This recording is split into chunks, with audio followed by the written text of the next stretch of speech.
I think that this place is absolutely freaking gorgeous. I really do. And maybe it's because of my love for, like, you know, spooky movies and, like, spooky games. But that could be it, why this place, like, is so beautiful to me. By the way, my name is Calvin, also known as Homer, and this is my first ever playthrough of Honkai Star Rail. We are starting off the episode today, though, before we do the Foxing Tale of the Haunted stuff, with a few wishes.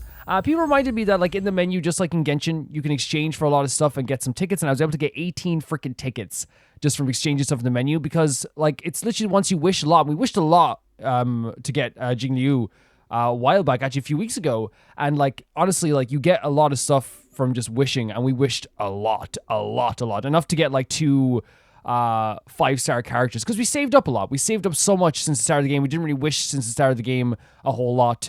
So we got everything, like, all in one go, and I was out to exchange a lot for these 18 tickets, and also at the same time, surprisingly enough, like, I still have, like, a lot left over because we didn't really exchange a lot throughout this game so far. And also, these 2,000 gems I have on the side here, lovely person by the name of Victoria, just randomly, hey, here's some gems out of the kindness of their freaking own heart. Like, out of nowhere, literally out of nowhere. And honestly, it was, like, such a surprise to me. I had to, like, download Honkai Star Rail onto my iPad as well, because I didn't have a download at all, and to get the gems and stuff like that. So I do appreciate that so much. It's so kind. Always blown away by the kindness of people. Thank you for that, Victoria. So we can definitely do some wishes here as well on the blade banner. And again, we might not get the blade, but I still think it would be cool, regardless, to do some wishes, because even if not, we build up pity for whatever comes next, you know? And that's really cool. And you might get, like, and I think it's, like, if it's the same as Genshin, which I think it is. Oh god, we got, like, a Sampo, like, I don't know why I skipped it, because I don't actually like doing that, because I like to get the surprise. We're not going to skip this one as well. But, like, we got, like, a Sampo light code. Very cool. I like seeing this, you know what I mean? I like, it's like opening a pack of Yu-Gi-Oh cards. Even if you don't get what you want entirely, it's very, like, fun. You know what I mean? It's very fun regardless. So we got, okay. You see what I mean? When you wish, you get all these embers and stuff, I guess, and you get all this stuff as well that goes along with it, which is really cool. Oh, awesome. Absolutely amazing. So good. So happy with that.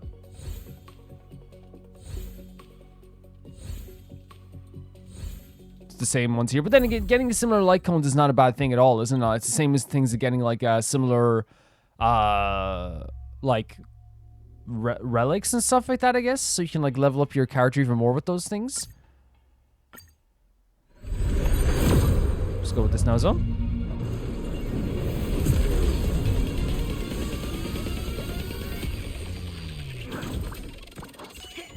Yeah. And again, it's all to, like, build up pity as well. It's fantastic to be able to build up pity as well, and... Oh! Okay. An Eidolon there as well, right?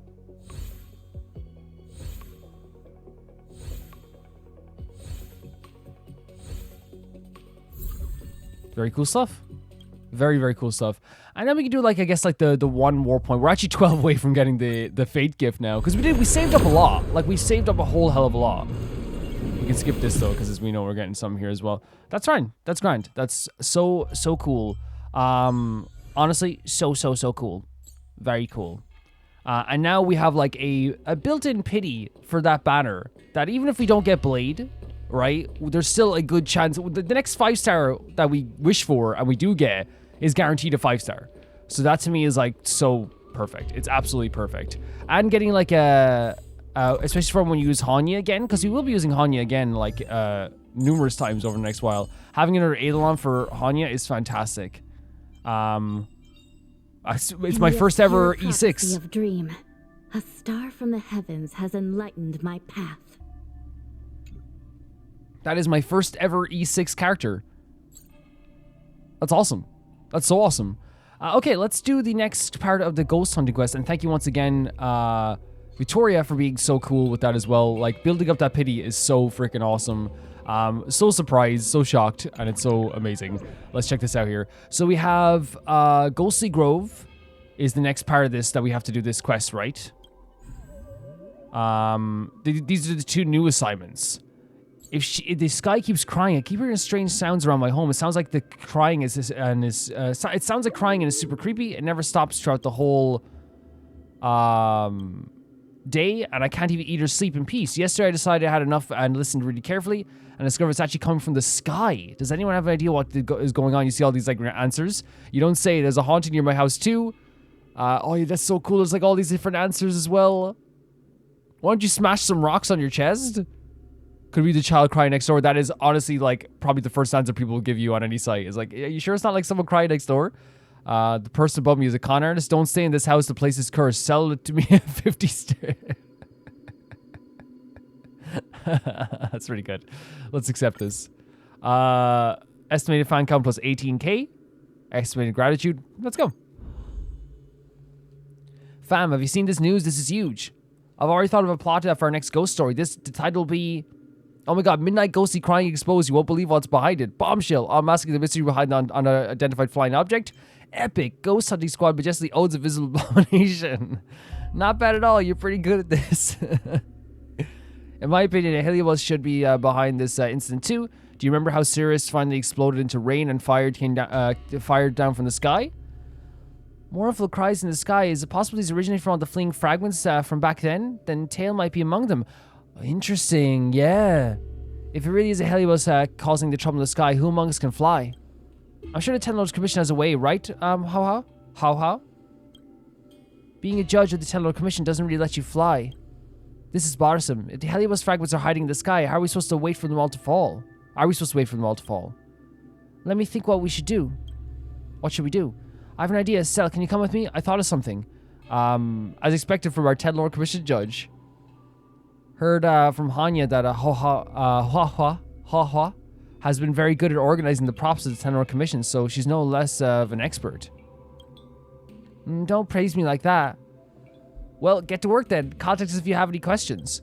Like, that's the thing that's been really cool about Huohuo, is that she's a character that, like, 100% you, like, it's almost like an instinct where you're like, I want to protect and make sure no one ever hurts this character. But, like, one of the things that's always very cool about it is, and they're trying to showcase this, like, in a lot of ways. Oh, it's down here? How do we get there? I guess we could try go this way? Or this way? It's up, though.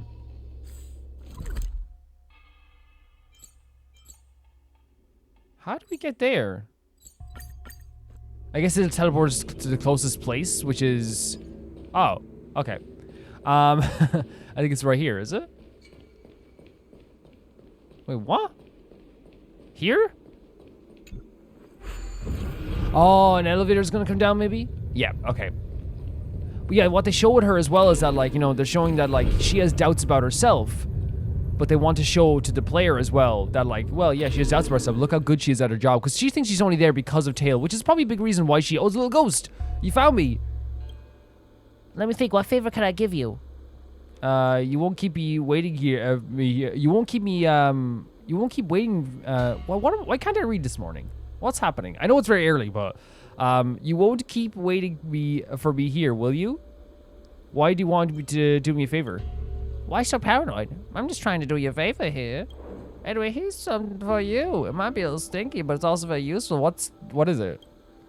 What a serendipitous meeting. You and I were destined to meet. Here's a little something for you. You're welcome. Thank you. I'll take good care of it. That's great. Everyone loves little surprises like this. No, actually, based on personal experience, there are some who don't. May I ask why it is you dislike my method of entrance?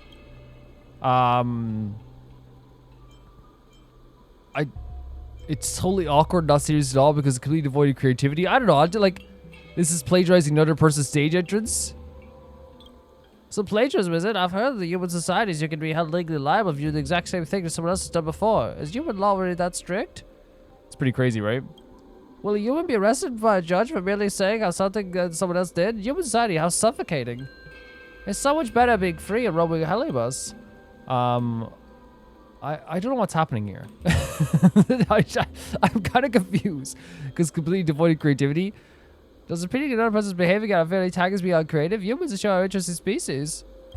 But can intelligent creatures actually visualize something that they haven't seen before? If my interest is not a sudden appearance but instead a spiral off into the sky with sparks like a firework, is that okay? It's not that simple, is it?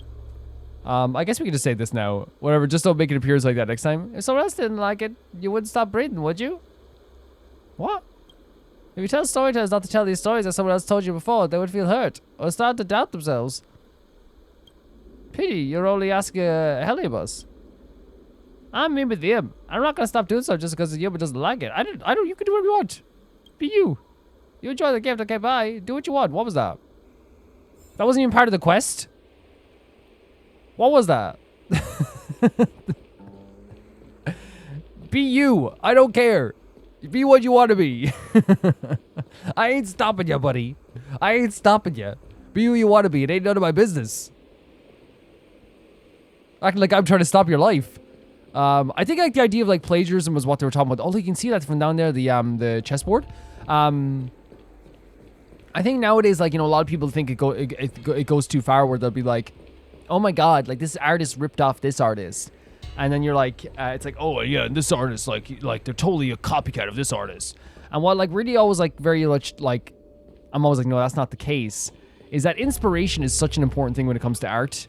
And like, it used to be a thing that it's like, it's normal to be inspired, but nowadays like online, and it's only like in some online spaces, you'll see like an artist like doing like a similar like photo shoot to another artist did like 20 years ago, and they go, huh, copying much? And you're like, it's called inspiration.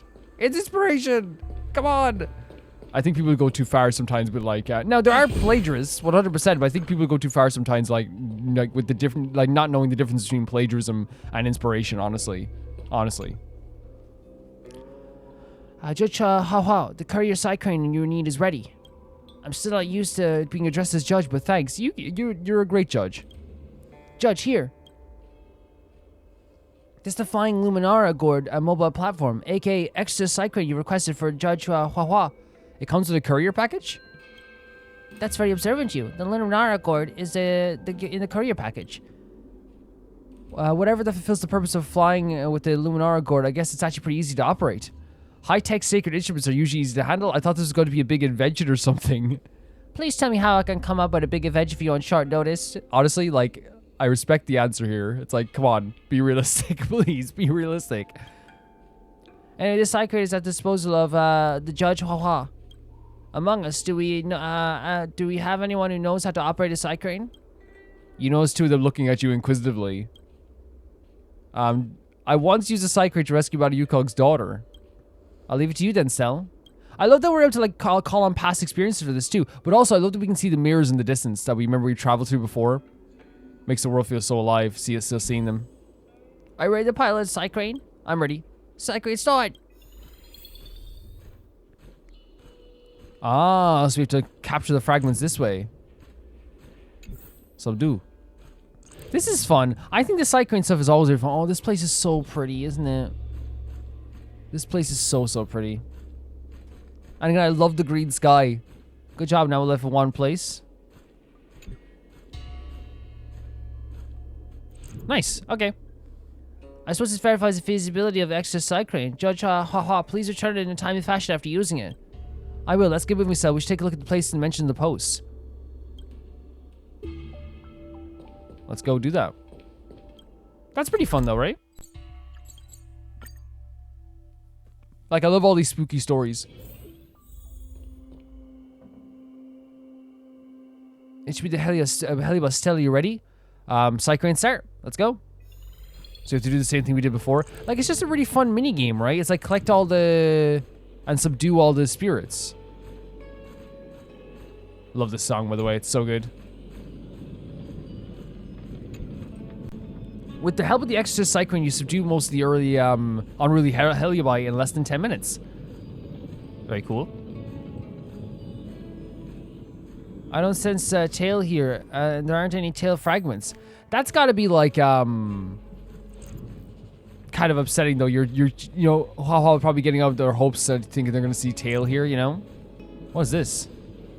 Catch me if you can, kiddo. Come here. What's going on? How did it get there all of a sudden? What a conceited Heliobus.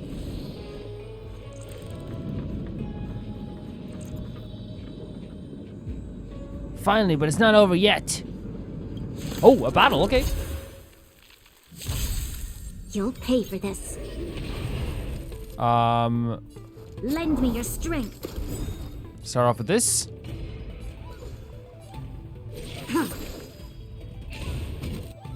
We could boost everyone's attack as well. Okay, guys. Okay, thank you. All is planned. The arrogant Heliobus stops fleeing and returns to the ground. That was my plan from the beginning. I didn't expect a full fight either. Not bad, girl. This is the most exciting adventure I've ever had. What's your intention?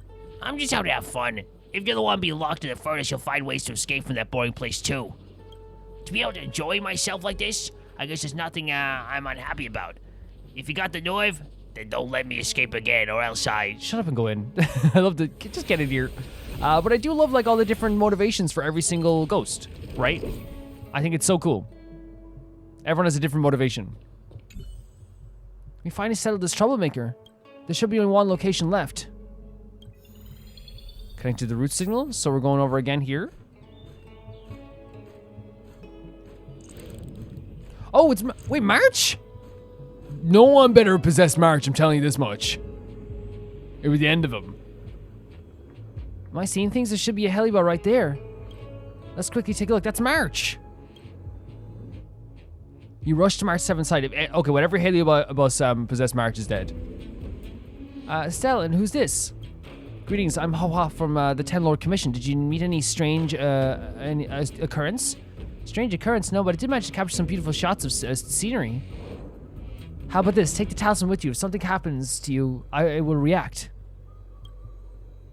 Huohuo paste the talisman on March 7th, nothing happens. Okay, so they're not possessed? Does this mean I'm fine? I suppose so. Believe in us, March. Since Stella's said so, I'll take this as if nothing happened. Miss March, don't worry. In any case, we'll return to the Fextral Garden. The thing in the Luminarma gourd needs to be restrained. You okay? I took a few scenic pictures. No matter how many times I see the Matrix or Presence Ultima, I always think it's something really fantastical. If anyone possesses you, let me know and I will end them. I will end them. I will call Don Hong and we will end them. Okay? Look at this sweetheart, by the way. Look at this sweetheart. That's a sweetheart right there. That's a sweetheart. That's our gal. That's our gal. That's our lovely gal. That's our lovely gal. Perfect character. Perfect character. Let's go to... back to this area here to, like, cast it into the fire. Isildo! Cast it into the fire! No. Expel evil and capture serious spirits with the support of the Channel Commission Spiritfarers. You seal the Heliobus within the Luna Numbra gourd. The Heliobus named Stuffire said it left a creation furnace for freedom. Do you think the other Heliobus are the same? Maybe Tails left his Anchulofu. Are you worried that you've restrained Tails' freedom? That's an interesting question, right? Perhaps I don't know too. Anyway, let's publish a post to put the people there at ease. It's an interesting question. I think it's a very like mature answer as well from or like thought process from Huohuo, honestly. So I guess we can go with like hottest scoops. Yeah, I think it's good. Yeah, we'll do the epic own. Even though we didn't find any clues about Tail, I'm still grateful to you, so... No, it was perfect. We got to find out March was okay, too. I'll continue on the search for Tail. It's much stronger than the Sapphire. I'm sure it'll be fine. Yes, nothing will happen to it. What's so... when I say, like, what's so mature about that, personally... I love seeing this as well. When I say, like, it is, like more mature...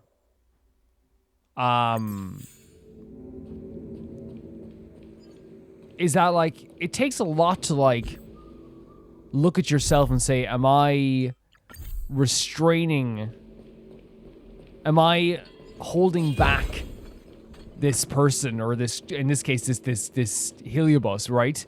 Because in life, a lot of times, like, we don't like to, like, face that, like, that thing. We don't like to face that idea. You know, the idea that maybe in some ways, even, like, on the basic level, it's hard to sometimes, like, see, like, oh, I'm wrong. But actually ask yourself the question, am I the reason why maybe Tail is not so, it wants freedom? Am I restraining Tail in that sense?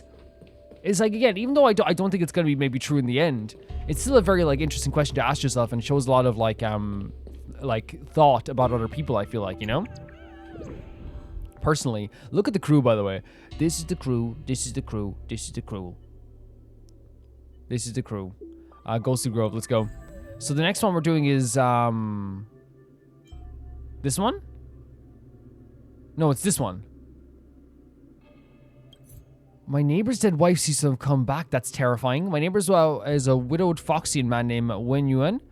Usually we help each other out in our neighborhood. However, in recent days, Wen Yuan has been seen outside during the daytime. When I asked him what he was not too lately, he said his wife had returned and he plans to take her to Orem Alley for a stroll, but it wasn't his wife. Roxy deceased 30 years ago. Moreover, he doesn't seem quite himself these past few days. Could it be that he's been possessed by a spirit? Sloppy Bell Drag, maybe she didn't die in the war and simply managed to come back. What do you do by staring at her in dead of night? It's another one of those ghostly capers. I feel like I've read this some cinema before. Actors worked hard, but the acting was terrible. Good morning, good afternoon, good evening. Do you care? You don't care. You only care about yourself. This is actually, whoever wrote this understands social media so well. So many times on social media, legitimately, you see someone post something and like almost like instantly you'll see like it'll be like the most random post ever. Someone will be like, man, I thought I saw like you know, my neighbor keeps taking out the trash at 3 a.m. every morning and it wakes me up. And then like you'll have like 20,000 quote tweets of someone being like, buddy, maybe you should mind your business. And like, of course, yeah, mind your own business, but also at the same time, it's like, it's so weird that like in this day and age, like that's the stuff that happens. You will like have like, you will post something that anyone has posted for years, like this genuine like small annoyance. You know what I mean? That's like, it's like, yeah, that's kind of annoying. Someone's like loudly putting out their trash at 3 a.m. And it's like, but then people are like, mind your business, buddy. It's like, and then they get like 20,000 quotes and never expect it to be like to go viral over like one thing. And in this case, it's like someone's like, I'm really worried about like my like I see this woman I thought was dead is actually like walking around the place, like what she was supposed to be dead 30 years ago. And someone's going like, hey, why are you staring at him? It's like, okay, you know, you never expect these responses sometimes, but they do happen in real life. Everyone see the link just now? That thing, I suspect it's haunted. I've seen this immersion before. A dead bank employee protects his former girlfriend. Don't tell me it's actually real. Oh, really? Getting back on topic, when did going home become so tempting? Focus now, and also, that's really freaky. Wait, what are they saying? I've seen this in the immersion before. A dead bank employee protects his former girlfriend. Don't tell me it's actually real. Getting back on topic, when did going home become so tempting? Focus now, and also, that's really freaky. Maybe I'm just confused. Very freaky. Oh, the thing in general is freaky. If it weren't for the fact that OP made up the whole thing, then I'd definitely say it was Oh. Some Halo would take advantage of victims' deepest desires to call forth all kind of illusions. They tortured the victim, drained them of all emotions and desires, putting them in the grave danger. I understand, Ghost Hunting Squad. Move out. Give me an address and I'll check it out. I PM'd the OP and he sent me an address. Stell, could you please check that out? However, wants to take care of something first. Looks like it's over to you. Take your time, no rush. Yeah. Because she probably is thinking about Tail and 100% to let her know. I think it's so important to let people know that, like, you're wanted and you're needed in this space, that you really are, like, you know, going to be so helpful. But we understand you have stuff to do. And take your time, you know? I always love that. But yeah, like, if this is all made up, that, like, you know, that would make sense a lot as well. But it's so interesting to me as well, like how, like, I feel like they got the social aspect of stuff very accurate. That looking guy, surely he's waiting to meet up with someone here, right? He must be the person that Leguay asked me to find. Oh my god, I love the Man family. We're gonna name our son Unfamiliar. That, imagine that, like, oh yeah, like, okay, so, Mrs. Man, Mr. Man, what are you gonna call your son? Unfamiliar. And they just write it down. Are you insomnophile? That's the first time I heard someone say my name out loud, IRL. Gives me goosebumps. That's right, I am, my name's, insomnophile. Little Gwei sent you, right? I thought I'd be meeting up with her in person. It's like this, my neighbor is an old Foxian grandpa who lives by himself called Wen Yuan. Wen Yuan is an introvert who keeps to himself and hardly ever gets to interact with anyone. Recently at night, there's been a laughter coming from his place. Somehow this guy's turned into a real person filled with radiant joy. One time I bumped into him at the market and asked him about it. He told me that his wife, Arushi, finally is coming home after 30 years abroad. All this is already covered in your post. What's so strange about that? Well, we saw the post, right? That's on me for writing everything so clearly in my post. I didn't leave any room for suspense. You should let me tell you the rest of the story. Oh, he likes telling stories, I guess. I remember when they married as a neighbor, I congratulated them in person. Unfortunately, these two did not live happily ever after. Ever heard of the great battle of Huohuo 30 years ago? She sacrificed herself in that battle. And yet here she was again. I don't actually believe in ghosts or anything, let alone coming back for the dead. I just posted that on the spooky thread just because I didn't know whom to turn to help. Unless she really is alive. It's not entirely possible. It's not entirely impossible. But back then, her Jade Abacus and a death notice were both mailed back. All when you even held a Foxy memorial ceremony as is custom. I remember it crystal clear. Naturally, we can't rule out the Rainbow Arbor's protection, but if she really is all safe and sound, shouldn't she have come back a little earlier? How can I find them? This morning I heard them say he was going shopping around the Aurum Alley with his wife. You should be able to find him there. It's an interesting story, right? It definitely is an interesting story. I got it. I asked the person who made the post. He said that he could find the couple in Aurum Alley. Sounds cool. Nothing like fruitless investigation I'm caught up in. I came across a post about an ancient Guxin that all of a sudden started playing mournful melody on its own. And guess what? Come on, don't keep me in suspense. Turns out it was just an ancient battery-powered Guxin, and a nosy someone recently gave it a new battery. Well, that's typical. Looks like Stella's found something really strange. At Stella, I'm coming. Look at this squad. I love the crew so much. You know what's crazy about this too, though? Like that type of exploration is actually very fun for me. And I talked about this last time as well. It's very fun for me as well when it comes to like the finding out like the truth behind a ghost situation, because as I said, like I need to do these missions. By the way, I just haven't had the time. Is the wife actually the Helios illusion? It must have the weakness. I want to say I haven't had time. Like that's not entirely true. I feel like sometimes we all can like make some time for some aspects too. But I've been leveling up more in like in Genshin as well and stuff like this. So like it is like this thing where it's like yes, I could honestly do these missions instead of like watching that episode of Happiness. You know what I mean? That show called Happiness I'm watching. I could 100%. But it's also like sometimes like you're winding down in some situations, so like you kind of like lose track of time. I guess is a better way to describe it. Like no, we don't always have like a perfect management on our time, I guess is the best way to put it. But yeah, like I love like finding out that ghosts aren't. Oh, there's literally a ghost down there. But I love finding out ghosts aren't real just as much as like I would love to find out a ghost is real, right? I don't personally believe in ghosts, but it's one of those things that like if someone tomorrow came with me like and I was like, this is what I look and kind of like showed me what they saw and I couldn't like refute it or anything like that. Like, I'm not going to be like, upset. I'm going to be like, oh man, I've been proven wrong about this. That's crazy. You know what I mean? And it's never a thing where like I ever insult people who don't believe in ghosts or anything like this as well. Because again, if someone tomorrow said I want to go to like a haunted place, I believe in ghosts. Will you come with me? I'd be like, yeah, let's go. As long as it's like, not disrespectful or and it's like safe or whatever. I would totally do it. But obviously like, I wouldn't be just there to be like, this is that, this is this. But like, I wouldn't probably in my mind be like, this is, I know what that could be. And if they asked for my opinion on that, I would give it. You know what I mean? It's just like, I would love to be proven otherwise. I would never be stubborn about that, if that makes sense. Looks like Huohuo found him. Okay. Did you notice this is Mr. Wen when he doesn't seem, and he doesn't seem possessed? And this Heliobus is also quite unusual. Things seem to have got more complicated than anticipated. Anyway, we can only ask. Let's go. We can only ask. It's a good way to put it. We can only ask. This place is very, very different from the Lafu that I know. Only you are the same. So are you just the same? Are you free right now to chat? If you're to chat right now, we'd like to talk to two of you. Excuse me, Mr. You're being deceived by a Heliobus, brazen Heliobus. Don't you harm anyone, beautiful lady. May I have a few words with you alone? No, you may not. Even a blind person could tell what our relationship is. I don't know you, and I don't know what you're trying to do, but please leave my wife alone now. Can you really not tell she's not a real person? It's not your wife. Do you think I could ever mistake my own wife? We've been together since we were born. We were born. Please don't embarrass us. We're just husband and wife out on a date. Yeah, but you're like a ghosty goo. Rushi, you're too gentle with them. There's no need to be so soft and kind with these hooligans. Hooligans? I may be a hooligan, but don't say that about Huohuo. My dear, we wouldn't make a big scene like this. That girl is a judge for the Ten Lord Commission. Let's just pretend that any offense calls didn't happen. We're leaving right now, okay? No, please wait. When you're already completely enraptured by the Heliobus, Roshi is trying try using a harmonic chime. Okay. Should we just use it like this? Roshi, what's wrong? This is actually very heartbreaking in a way, right? Like in a lot of ways. What's wrong with you? No, don't look at me. Please turn around. What have you ruffians done? Put up your dukes. Hang on, Yuan. Let me have let her have a chat. So I can't hide anything from a judge's handle commission. Fine. Are you here to arrest me? Yuan, see yourself as a Heliobus.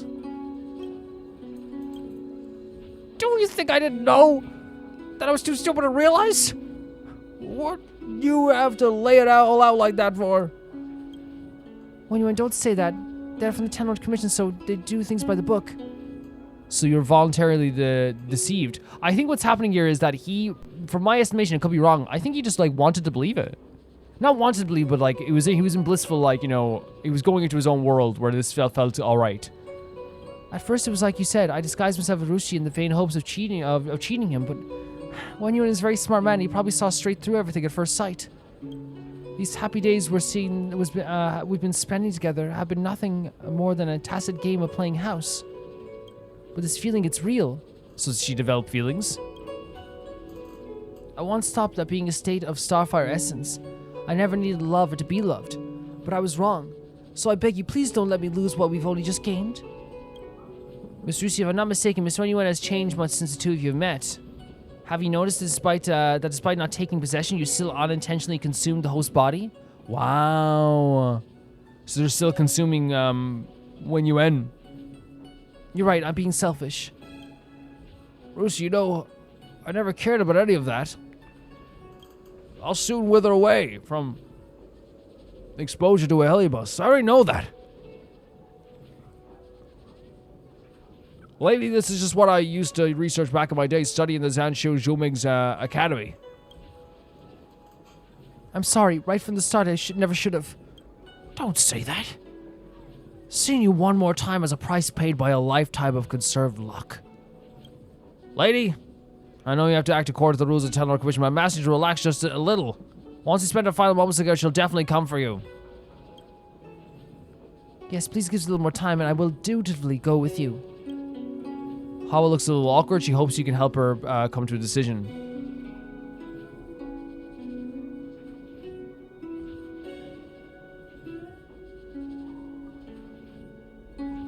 I sound so cruel when I say this, and I'm probably gonna sound so cruel. This isn't his wife.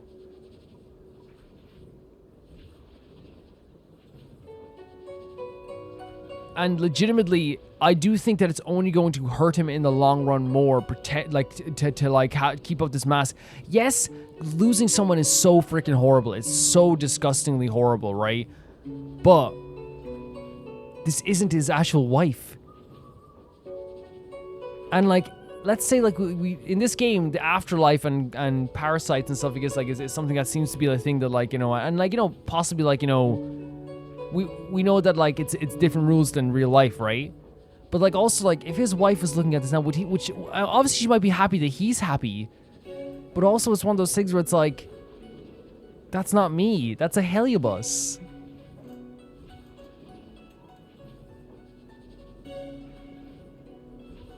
But also I'm also like a big supporter of the thing where it's like, well, if he wants this, but I think he only wants it because like he's emotionally,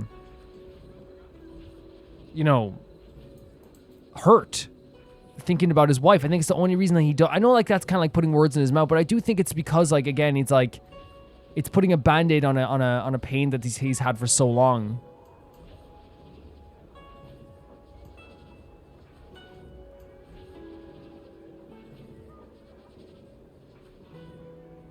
In the absence of knowing what to do, I would let the Heliobus go, right?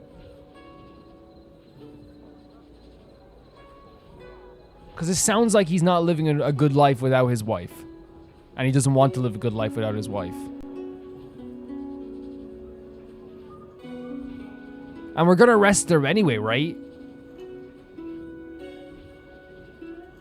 You know my feelings on this now. I do believe that, like, 100% this isn't his wife, and it's probably going to be, like, hurtful from the long run, but also I'm also, like, a big supporter of the idea of, like, hey, this is what he wants, this is his free will, this is his decision. So I'm actually, and like, again, in the absence of not knowing what to pick, I'm just probably gonna let him like go with his free will probably, and let him make his own decision.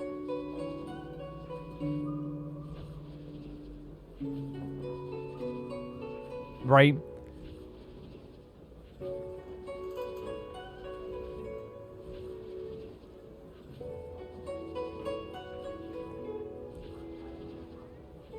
Does that make sense what I'm saying? It's like the first point is what like I would probably lean more towards, but also at the same time I'm kind of like, who might I say? You know what I mean? Who might I say if the two of these like clearly very genuinely are happy like just talking to each other, like giving them some final moments, because that's what it is. It's not like them hanging out forever. A little more time, and then I will go with you.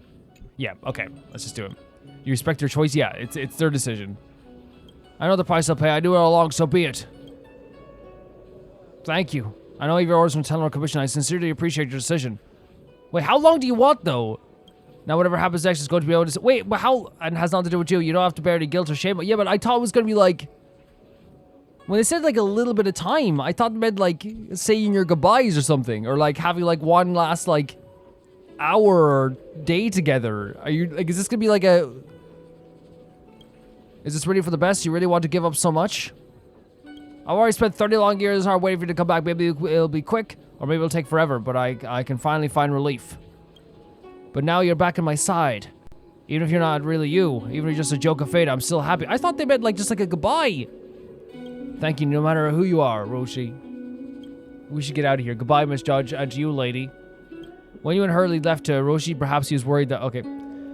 Is this for the best? How about we go back to Fix's Road Garden and talk things over with Gwaineth first?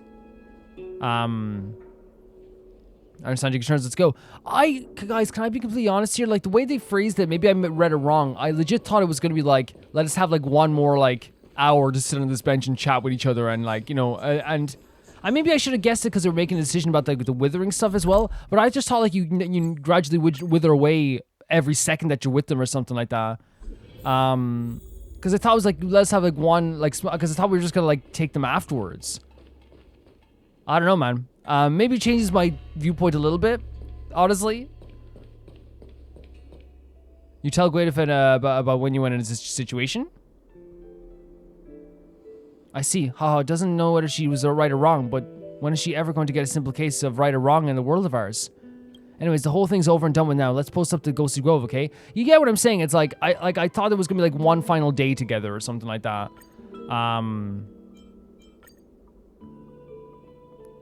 I don't really want to, like, do that. My android wife.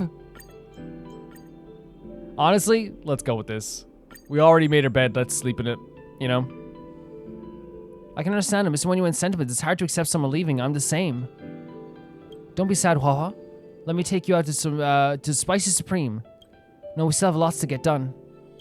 Leave Huohuo with me, and leave the work to Stell. If Sushang were in, she sure be agree with me. Go on then, Huohuo. Come with us, Stell. Whenever takes good care of, down in Dumb's Huohuo, food always has the power to cure a heavy heart. Honestly, food with people is very, like, calming sometimes. As for when you went in Roshi, I trust they'll give you an explanation of their own.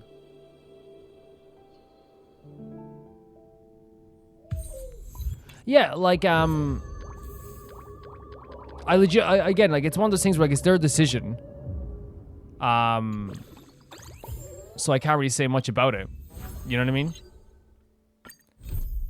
But at the same time, like, I definitely misinterpreted, like, what the idea of the decision was. You know what I mean? That's definitely my bad. But it's okay. Like, I'm not totally against it fully. We have another Trailblaze mission coming up here as well. Oh, also, we can definitely, like, do some wishes before we move forward with the next part of the Trailblaze mission. We have, like, 5 of these. So let's do that.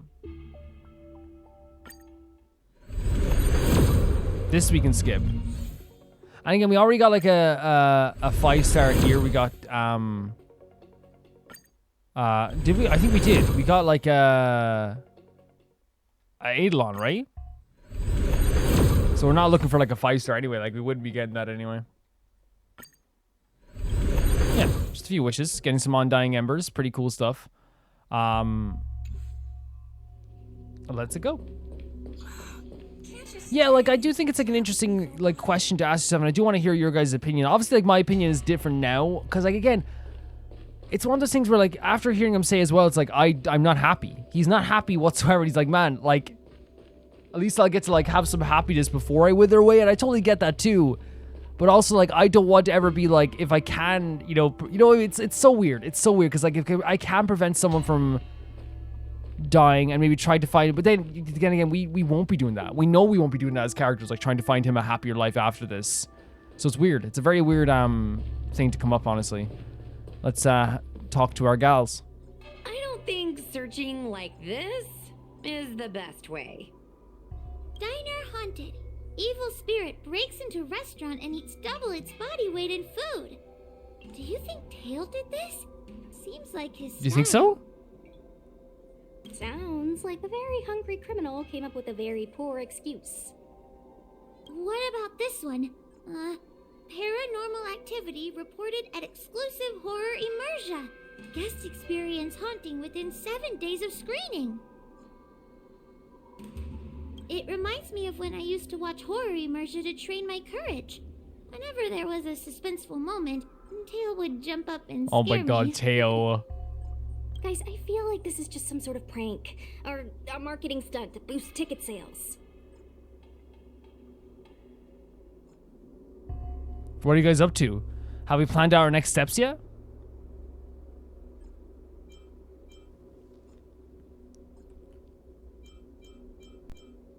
Guess we'll go with this. Huohuo has been browsing Ghostly Grove for hours.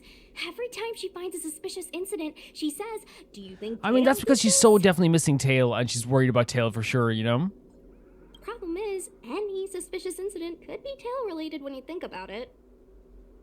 I feel like Tail is still around.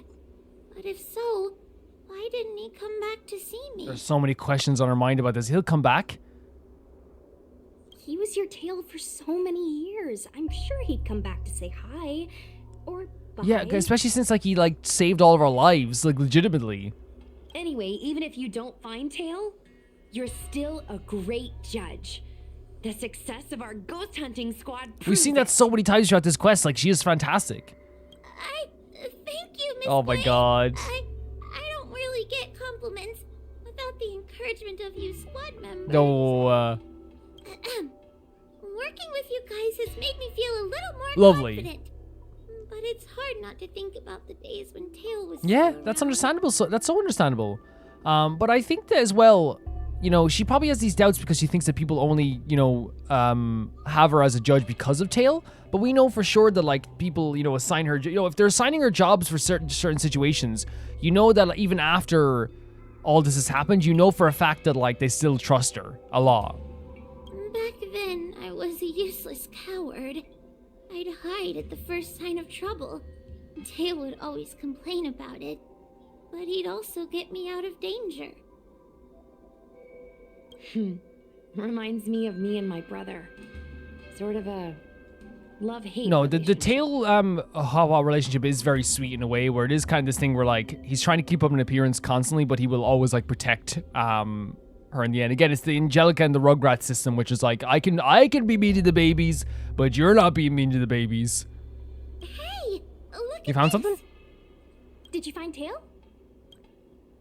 Hopefully. I mean, I'd love to see Tail again. Hey, look at this. A Cloud Knight caught doing unthinkable things at the Alchemy Commission? Folks, I've got something to tell you. It just happened yesterday when I was passing by the Alchemy Commission. I heard a strange noise at the entrance, so I gathered my courage and took a look inside. Can you guess what I saw? I spotted one of the Cloud Knights, and they were acting all strange, swinging their weapon around as if they were possessed or something.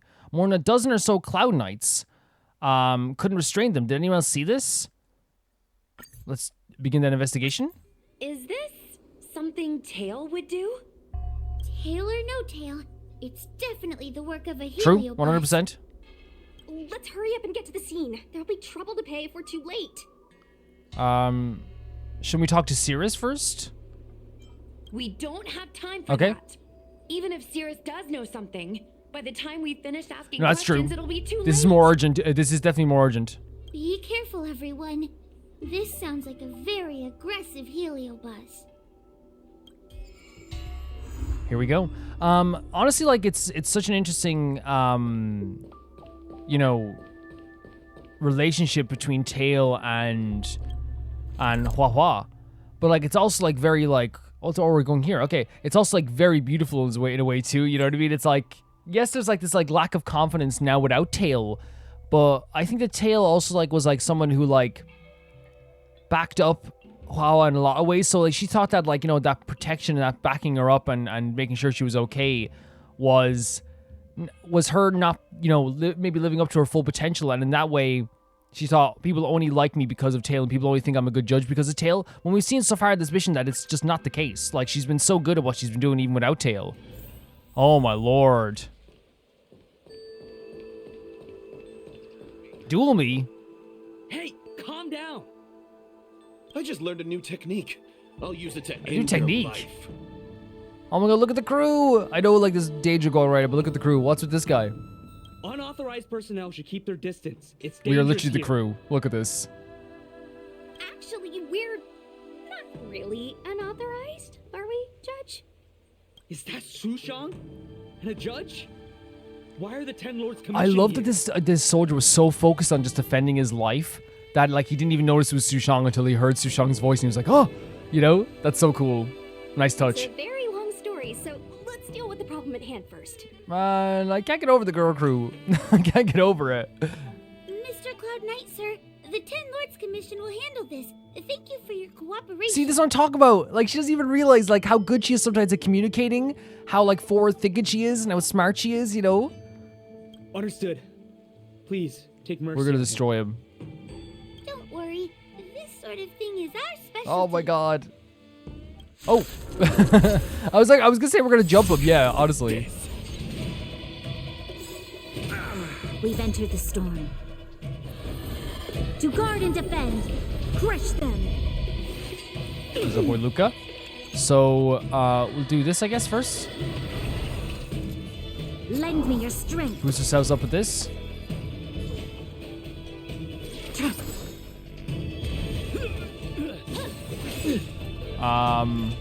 Where's the applause? I don't think this battle's gonna last as long as like a boss battle or anything like that, but we'll still use this move anyway.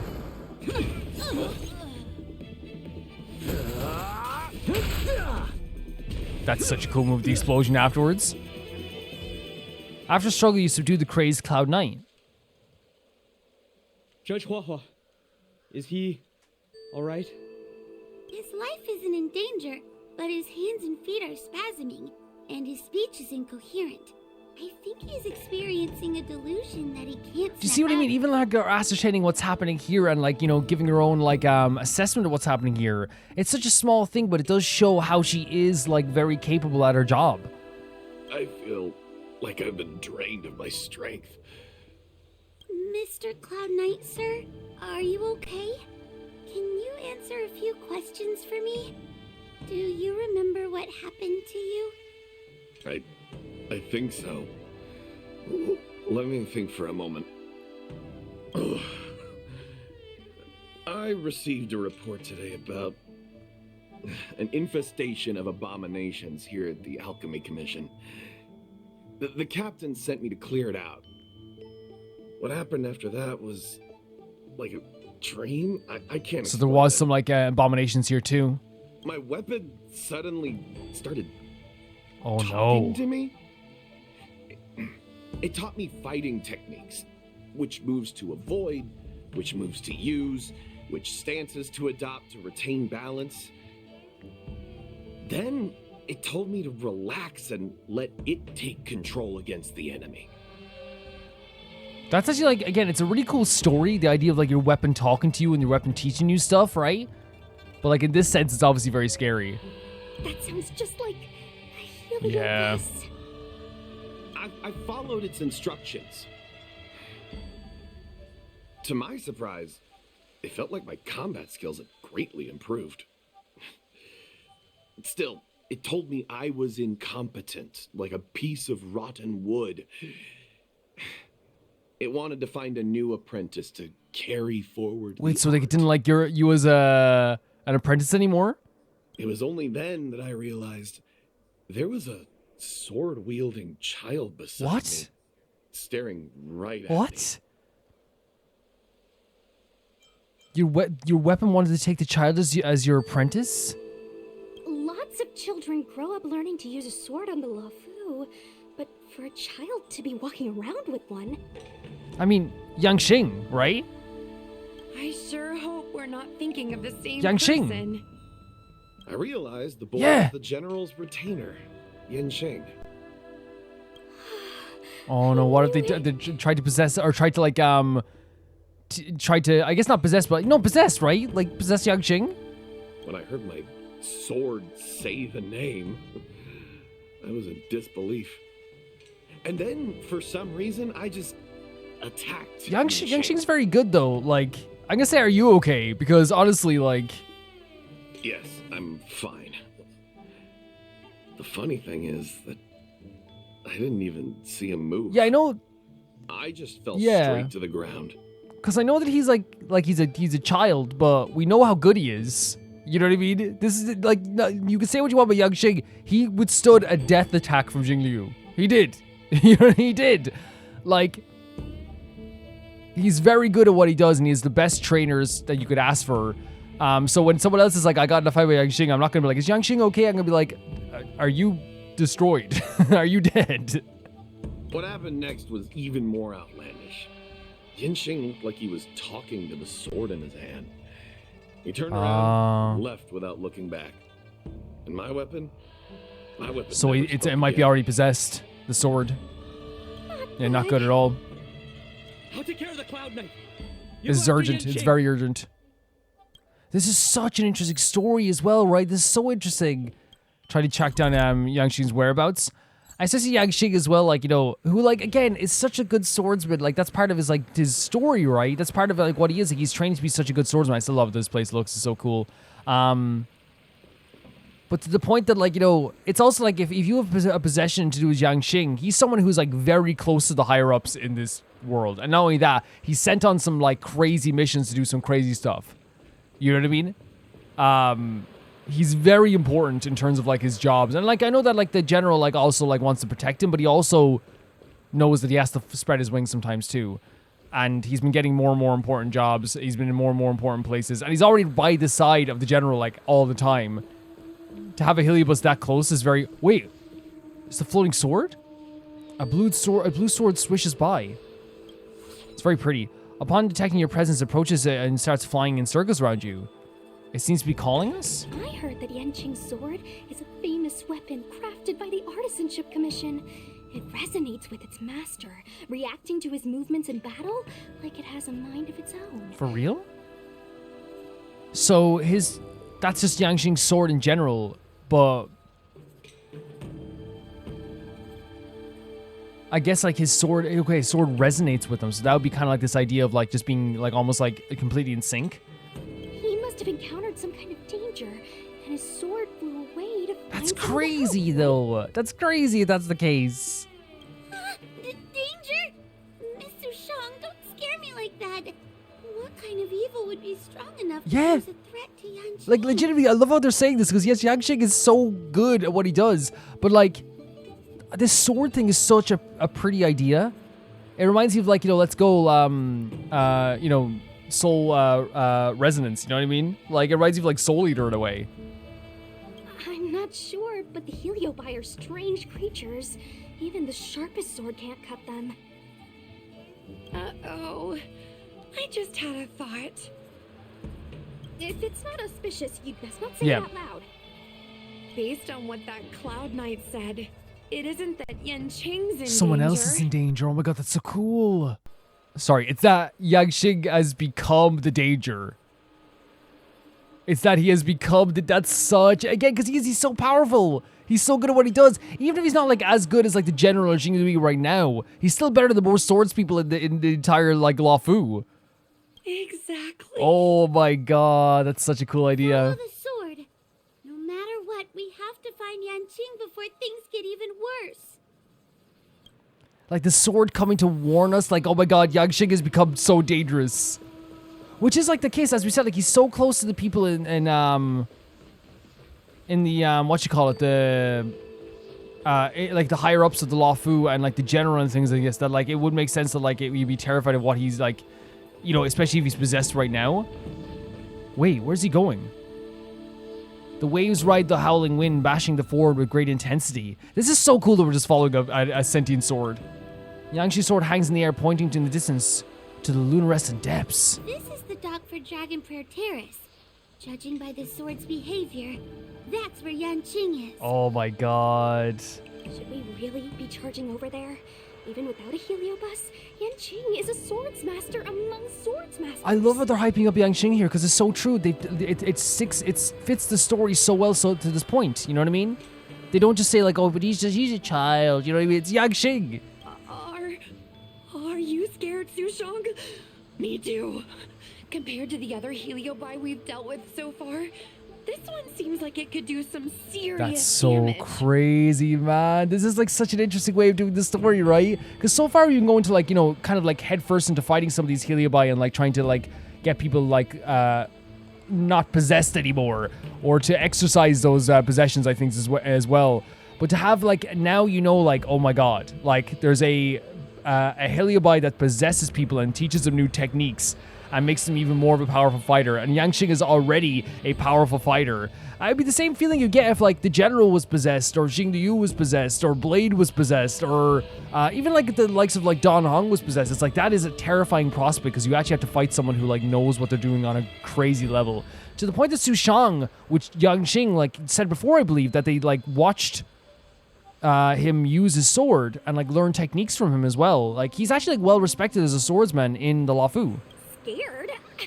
My mother taught me swordplay as soon as I could walk. I might not be as good as the general's apprentice, but I would never let cowardice dishonor the name of the Cloud Knights or the family sword.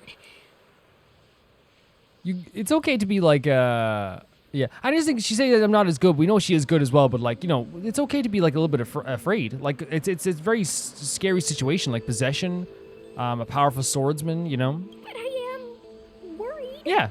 If the heliopus possessing Yanqing is too strong, I'm afraid I might not be able to guarantee everyone's safety. I think it's so real to have these worries. It's so real. The general has been supporting our ghost hunting squad from the very beginning. Yeah. It's time to return the favor. That's also another lovely sentiment from Huohuo. It's like, hey, like, yeah, like this is the general's apprentice. He's helped us already. Let's help out the general by saving his apprentice. Anyway, even though he would save Yanqing anyway, you know, Yanqing is a lovely character who I want the best for, you know.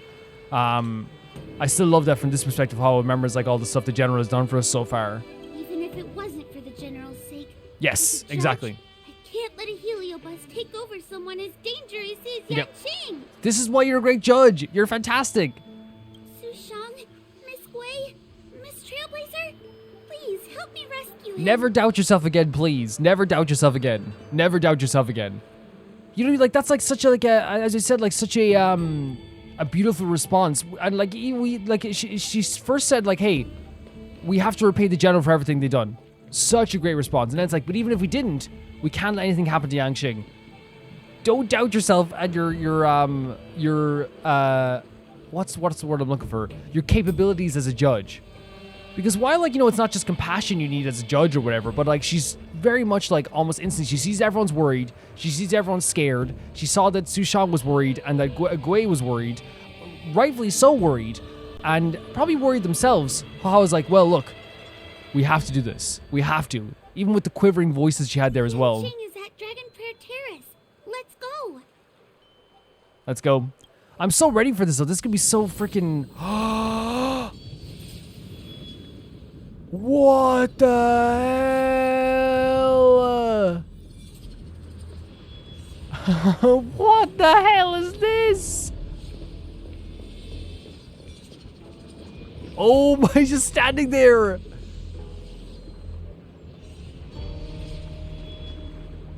Oh my, I have chills. What the freaking hell? Look at this. Yanqing, where is this place? The swords are insane. What are all these swords doing in Dragonprayer Terrace? What a presence. Like, you enter a place and there's just flying swords clanking and shinging up in the sky. It must be a heliobus illusion. So crazy. Shouldn't we ring the harmonic chime and see if we can talk to Yanqing inside the illusion? Illusion? Illusion. Since each of you can see it, wouldn't that mean you'd fallen into the illusion as well? He said, if I'm crazy, you're crazy. Don't be alarmed. To me, this sword formation is a precious arsenal. When I gaze upon any one, 1,000 sword fights dance before my eyes. The swordplay far exceeding anything I have learned.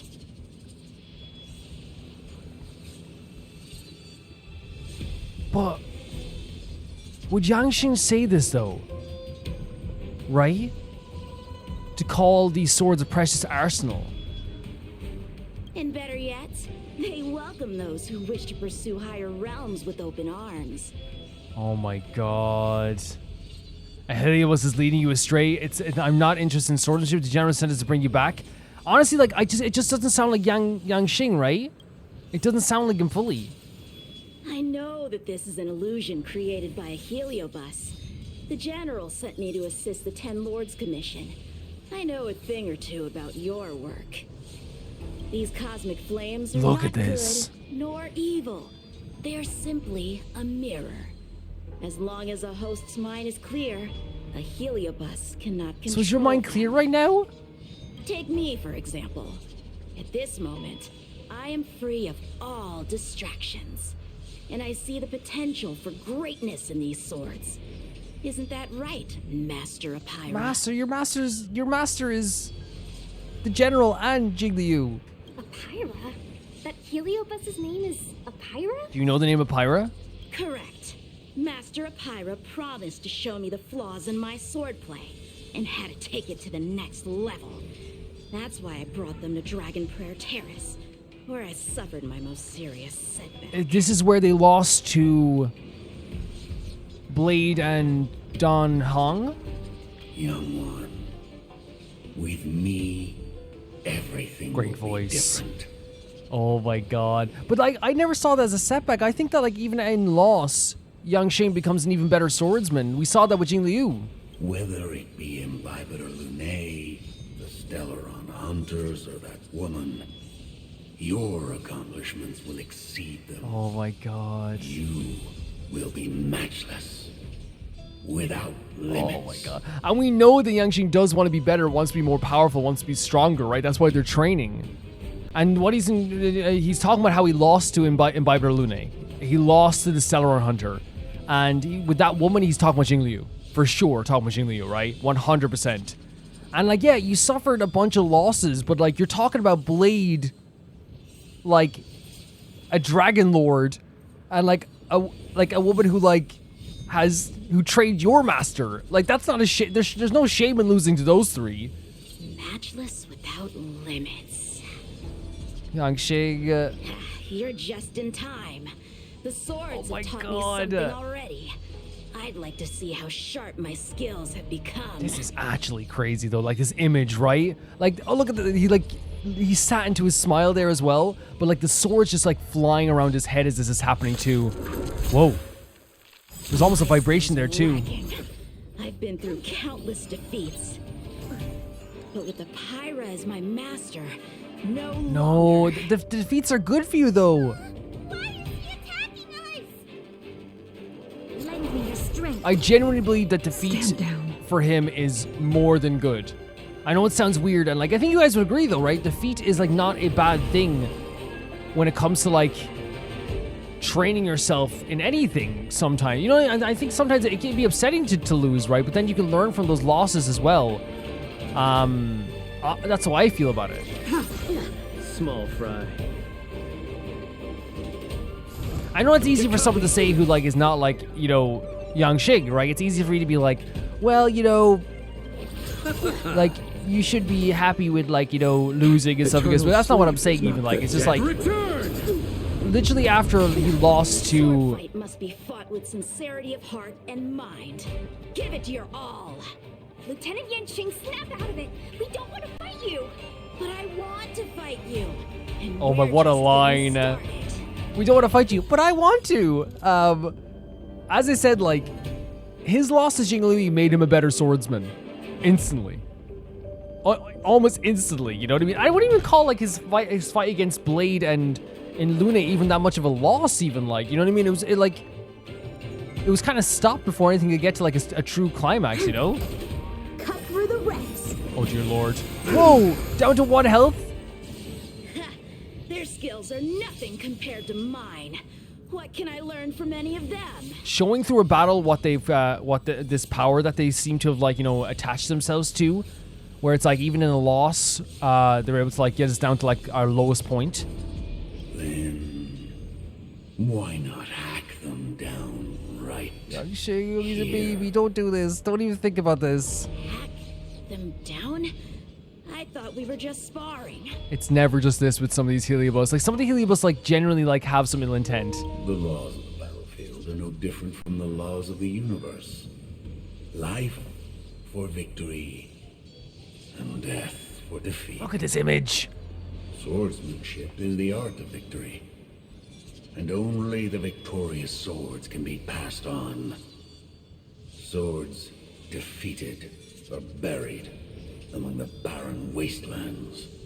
And it's saying here that like it's like victory is literally the opposite of death in this sense. And it's like, you know, the only people that get to move on are the ones that don't lose in battle. But I feel like Xing Liu, and maybe I'm wrong, was trying to teach Yanqing as well that like death is not something to be like scoffed at. You know what I mean? If you're going to do something, you better make sure you're going to do it like they were talking about the killing blow, right? They were saying to Yanqing, like, if you're going to like hit someone with your sword, any use of your sword that is not killing someone and winning the battle is seen as like a loss and a wasted motion, right? So like it's kind of interesting that like we have like all these different perspectives coming towards Yanqing, and I think that's what makes their characters so interesting. They have the teachings from Xing Liu, which is not just like, she didn't just say like, hey, just kill someone, you know what I mean? You know, it's whatever sword movement wins the battle is the one that is the best movement, right? And then you also have like the natural teachings of like, you know, 1,000 sword slashes from the general. But now you have like this it's almost like, you know, this analogy makes sense when I say, you know, this thing where it's like, get abs in like 30 days with this tool, you know what I mean? It's like, it feels like a get good at swordsmanship quick fix. You know what I mean? When he's already really fantastic. Adding this extra power onto you, yeah, that's great having extra power. But at what cost? You know what I mean? They're literally asking you to kill us now. But you're resisting me? Rid yourself of these needless notions of clemency. How can you move forward without casting these distractions aside? No, Yanqing. Raise your sword. You don't have to listen to this guy. Life for victory and death for defeat, huh? All this talk of laws of the battlefield and the universe. You think that gives the appearance of a grand master? You're just using someone else's ambition to satisfy your own Great way to put it. shed blood. Great way to put it. The Yanqing's ambition is what has led him to this point, right? And they totally attached themselves to this idea of Yanqing's ambition. Yanqing wants to become a better sword fighter. They lost that battle to Xing Liu, and it made them more hungry to become a better swordsman, right? This is 100% true. And what Su Shang, I think, is saying here is the idea where it's like, these are all your beliefs, and you are literally just like trying to like kill people and satisfy your own, like, as I said, desire to shed blood by using Yanqing's, like, you know, desire to become better as a swordsman. You're living through Yanqing in something that Yanqing doesn't even believe. This Xuan Yuan sword in my hand has been passed down through my family for generations. Swordsman to swordsman. When my mother gave it to me, she said, the bread may bake, but the heart remains. And for a long time, I had no idea what she was talking about. The bread may bake, but the heart remains. So, like, the actual thing that makes the bread will, like, always be there? Today, I just realized I misheard her. I think she actually said, the edge may break, but the heart remains. Oh, Su Shang. The edge may break, but the heart remains. The Lieutenant Yanqing, the winner and loser of this battle, have yet to be determined. Don't give me that there is no point in fighting any longer speech. Wow. This little wench's Don't call her a wench. Spirit is on fire. Young one, since she insists on fighting, will you give her our answer? Our answer. I won't back down. But it's just sparring, right? Miss Sushang, you... I think it's such an interesting thing that they had two swordsmen, like two swords masters basically, and two sword fighters talking to each other in this way. You know what I mean? To have Sushang come along for this as well, someone who like already admires Yanqing's abilities, to be the one to talk to him like this. This is between fellow Cloud Knights. Losing a fight isn't a big deal, but if I abandon my fellow my soldiers God, and bring dishonor to the Sushang. knights, how could I wield my sword again? That's amazing. He's like, hey, I don't care about losing a fight. I'm not leaving Yanqing alone. Granted, I might not last more than a few moves. You guys go get the general, quickly. I'll try and hold him Oh off my until he God. gets here. She's incredible, isn't she? She's incredible. Sushang, my bestie. Oh, bestie. Why is she so stubborn? I generally think it's like one of the coolest things they've done. Had like, you know, not only another Cloud Knight, but like another sword fighter. You know what I mean? Someone who can like actually relate on that level. Still, that was pretty. She's so cool. freaking She's so cool. We should get the general though, right? A spiritfarer told me that the general is still in Fixtral Garden. Let's hurry. 100%. I think the only one that can break Yanqing's illusion is Jing Yuan himself. Such an absolutely amazing way to like do this story, by the way. Amazing. Having like, you know, again, using someone's ambition against them, right? The idea that like, you know, taking someone's feelings, and we've seen that before with like the possessions, like, you know, where it's like the desire to like escape that Bailu had, or it's like the you know, the what you call it, we just had it there with the other quest as well, the desire to have their wife back that we had with the other, with Wen Yuan there as well. You know, there's like this thing of like using someone's ambition and desires against them in that way to like truly possess them as well, you know? We saw that as well with like Fu Xuan, right? Which is, I guess, 100% this idea to know everything and to like feel the pressure of like, how am I supposed to like help anyone if like this future is so uncertain? It's like taking those like doubts about yourself and like making them into something that you can work with as a Heliobus and possess and change and warp and take advantage of in a lot of ways too. And I love that it was Sushang, who's another sword fighter who admires Yanqing, who's heard stories of how good Yanqing is, who wants to become a great swords fighter too, looking towards Yanqing and basically saying like that, like all this stuff is like, you know, you don't have to kill people. This whole thing of like this bloodshed and this oh, like the loser dies in the battle, all this stuff, like it's like we don't have to worry about that right now at all. If you want to fight, we'll fight. And she's even saying like, I'm not leaving a cloud what you call a Cloud Knight away behind as well. She takes the Cloud Knight so seriously, and it's actually it becomes full circle where at first you're like, it's like, oh, she takes her job very seriously, and again it does a lap where it's like, oh, that's very honorable, you know? It's like at first you're kind of like, it's like, is this very funny that she's like, I take the Cloud Knight duty very seriously, and then it goes around and you're like, no, that's very honorable and I respect her so much, you know? Is something the matter? You seem out of breath. Your son is in trouble. A heliobus that creates illusions for the sole purpose of instructing someone in swordplay. I wouldn't mind learning a few tricks from them myself. Unfortunately, it sounds like this one is a little too aggressive to be a decent sparring partner. This is not an adversary that someone as young as Yanqing is equipped to Love that line. Because he knows still at the same time, it's like, yes, he's an amazing swordsman. Yes, I respect him so much. He's still so young. He's still a baby. General, we need to move fast. If we wait any longer, I'm afraid that Sushang might be... I can understand your sense of urgency. But before I leave, I have a question for Cirrus, who has been listening this whole time. I trust you are familiar with Pyra. Naturally. Among the Heliobi, Pyra manifests the courage and warring spirit of Ignore. They are the most aggressive of all the fragments. Crazy, okay. But who is this sword master? Who is Yanqing? So as they possess Yanqing, them pushing themselves to like, you know, cut us down and to give more bloodshed comes from that spirit that Ignomar had of like, Ignomar had that spirit of like wanting to war, wanting to fight. And that's where, you know, and again, possessing someone who has like a great amount of ambition to become a great sword master, you're kind of like filling whatever empty spaces they have with maybe this desire to fight more than they even had before, right? Very interesting that that's what they want, because they have that spirit of like Ingmar, right? They have that spirit to want to fight and want to go at war. I wonder how they'll react if they see the general as well. My apprentice. Yeah. No wonder I smell a hint of sadness in you. Wow.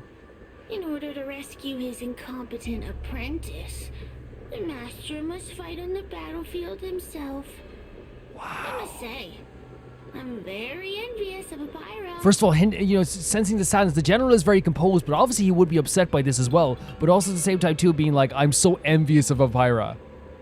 Apira gets to do what a lot of the Heliobus want to do if this is what's going to happen, to fight the general. You know the flavor of sadness, but not its meaning. An apprentice obsessed with victory and defeat has lost his mind to a huge Fantastic. and is now trying to shortcut his way to mastery of the sword. This is my failure to him as a master. And the source of grief you see in me now. Wow, oh my god. He's saying like the fact that like now Yanqing is obsessed with the idea of how I lost or how I won means I have failed him. Oh my god, that hit me in the heart so hard. Then you should hurry. Apira has an insatiable bloodlust. Once they've enslaved your mind, they can make you turn against your friends, your kin, even your own This is incredible. This is absolutely incredible. Go! I don't wish to delay your death match with your apprentice. Don't say deathmatch. No, my heart is pounding right now, guys. Absolutely pounding. Should we actually like maybe do some of this stuff before we go in? Let's wait and see. Like how that changes everything, because we were saying it like, you know, just from our perspective, right? Not from the general's perspective. The idea that like I think a loss can really help you in a lot of fights too. We know factually so, 100%. The fight with Jing Liu made Yanqing better. But obviously, there's still some self-doubt in yourself, right? I lost to Jing Liu. I didn't get to beat Blade or the Imbiber Lune. I've been failing here or there. I haven't been asked to do many tasks. And that's one thing that's been a big part of Yanqing's character as well. I'm not asked to do as many tasks as I was before, or I need to do more tasks, but the general seems to not be giving me those tasks that I need to grow. And even the general sees this too. The fact that the general is like, I'm sad, but I'm more sad that I failed him. The fact that he believes that these wins and losses matter in this way, when it's not, it's less about becoming a great swords master and becoming a winner. It hurts the general. You know what I mean? You can hear the tone of his voice. It's rare we get to hear the general with a shaky tone. We've seen the general sad before. We saw it during the quintet story. We saw them like not being able to look at anyone in the eye for a moment when Blade and Jing Liu were fighting. And here now we have another thing where it's like, I have been training this person all this time, and now I've noticed that I have in some way failed him. Not only is that like this really beautiful response, it also shows that I do believe that even if he does believe he failed Yanqing could not ask for a better mentor, honestly. To admit your own faults like that. Su Shang is awaiting our timely arrival at Dragonprayer Terrace. Let's go. Su Shang holding him off right now is so incredible too. I love Su Shang. This is incredible. This is incredible. Doesn't seem to be the fight happening now, though, is there? Oh, she's tired. Lieutenant of the Seat of Divine Foresight. Is that the best you can do? Oh my god. And I was thinking I'd be done for the moment you drew your sword. Su Shang, that's because you're good too. I didn't think I would last this long. I'm not half as bad as I thought. Let's go, girl. Oh my god, 110%. 110%. By the way, here we have as well the two of these people here, the desire to get better, the desire to become better sword wielders and sword fighters.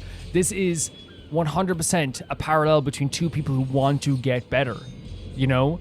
But they both take it in different approaches, right? Young one, you're hesitating again. You're always hesitating. That's gonna get in Yanqing's head, the hesitation. Your opponent is no match for you. Yet they have managed to fend you off for this long. As a swordsman, have you not any pride?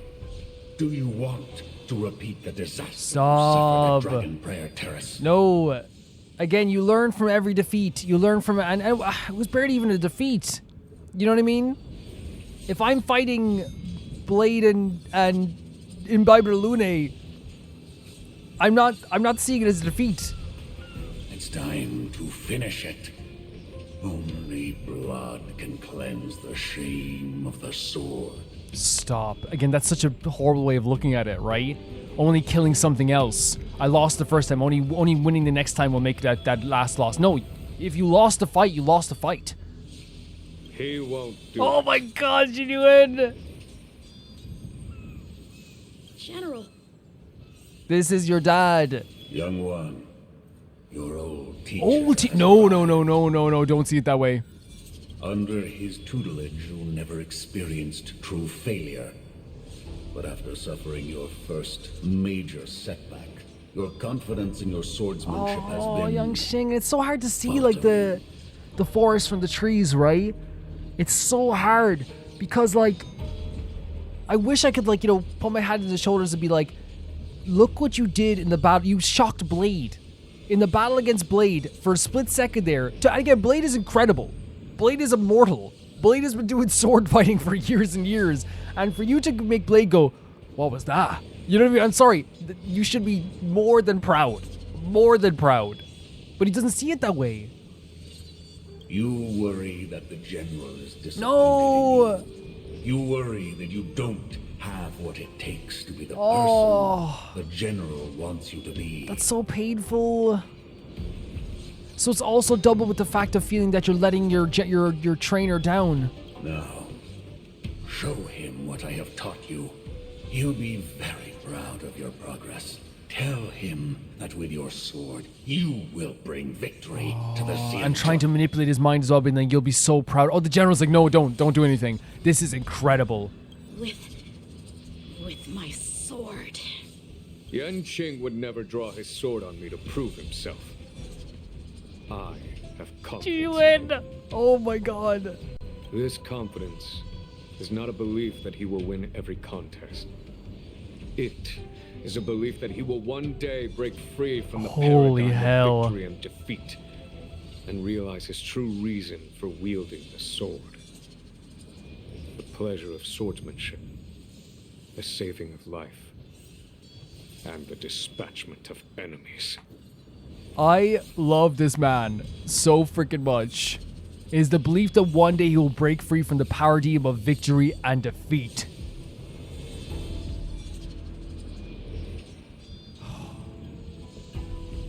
It's not about winning or losing. It's about the saving of lives. And even the dispatchment of enemies. I know if it's not like trying to be like, it's about just saving lives. No, it's also about dispatching enemies, right? It is. But this idea that, like, you know, that it has to be about like, oh, I won or I lost, like a scoreboard. This truth must be discovered by himself. No one can teach it to him. Now is the time for him to take that step. That's so beautiful, and letting him take that step as well. General, Come on, Yanqing. Break free from victory and defeat? Those are just empty words to comfort the dead and the defeated. Think of your crushing defeat at Dragonprayer. Bring him back up. I'm trying to manipulate him with Think this. of how you felt then, teetering on the brink of death. If the sword of that Stellaron hunter had pierced your flesh, you wouldn't be standing here pondering the meaning of victory and defeat. Oh my god, but it didn't happen. Now is the time to break all your chains. Draw your sword on your master, to the general who is trying to imprison you. I'm using the word imprison you, trying to contain you, right? Don't. Come on, Yanqing.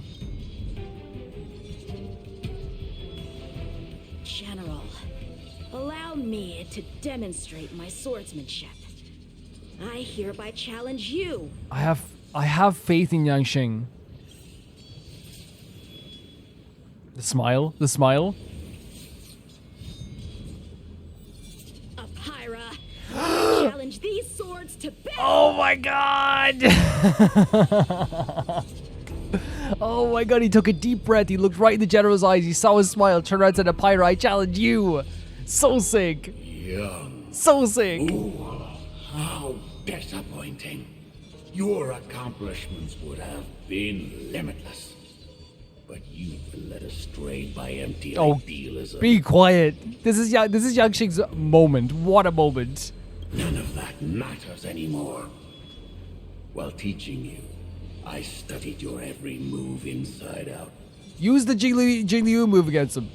Use that against them. And now you wish to throw down the gauntlet. Very well. In your own Look at him. image, Look at him. That's our and boy. with your own techniques, I will teach you one final lesson. You got this. You got this, Yanqing. That smile from the general meant the world. That was everything. That one smile changed his whole perspective. So incredible. So incredible. Your sword play, every stroke and sway, I've collected it all to memory. So now we're fighting a Pyre's illusion, which now because they know all of Yanqing's moves, Allow me to demonstrate it's manifesting as Yanqing, right? with merciless intent how powerful I This is I cannot stress this enough how this is probably like if I had to do a countdown of the best. Yanqing. Conceal your form and hide your intentions. Let's go. Don't fall for Look at him doing like teaching on the job. Understood. Can I legit say though as well, like I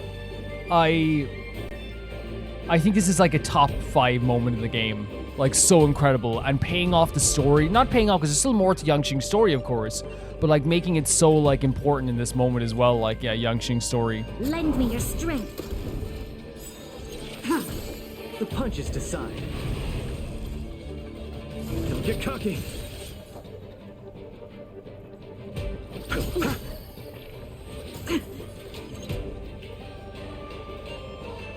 Lend me your We're trying to get that attack boost. Probably should have done the other boost before, but it's okay. Look at that. How poetic. How poetic is it that in a battle where the general is coaching Yanqing from the side and we're fighting something that believes that they know Yanqing's moves inside and out, right? How poetic is it that we're using Jingliu? How freaking poetic. Small fry.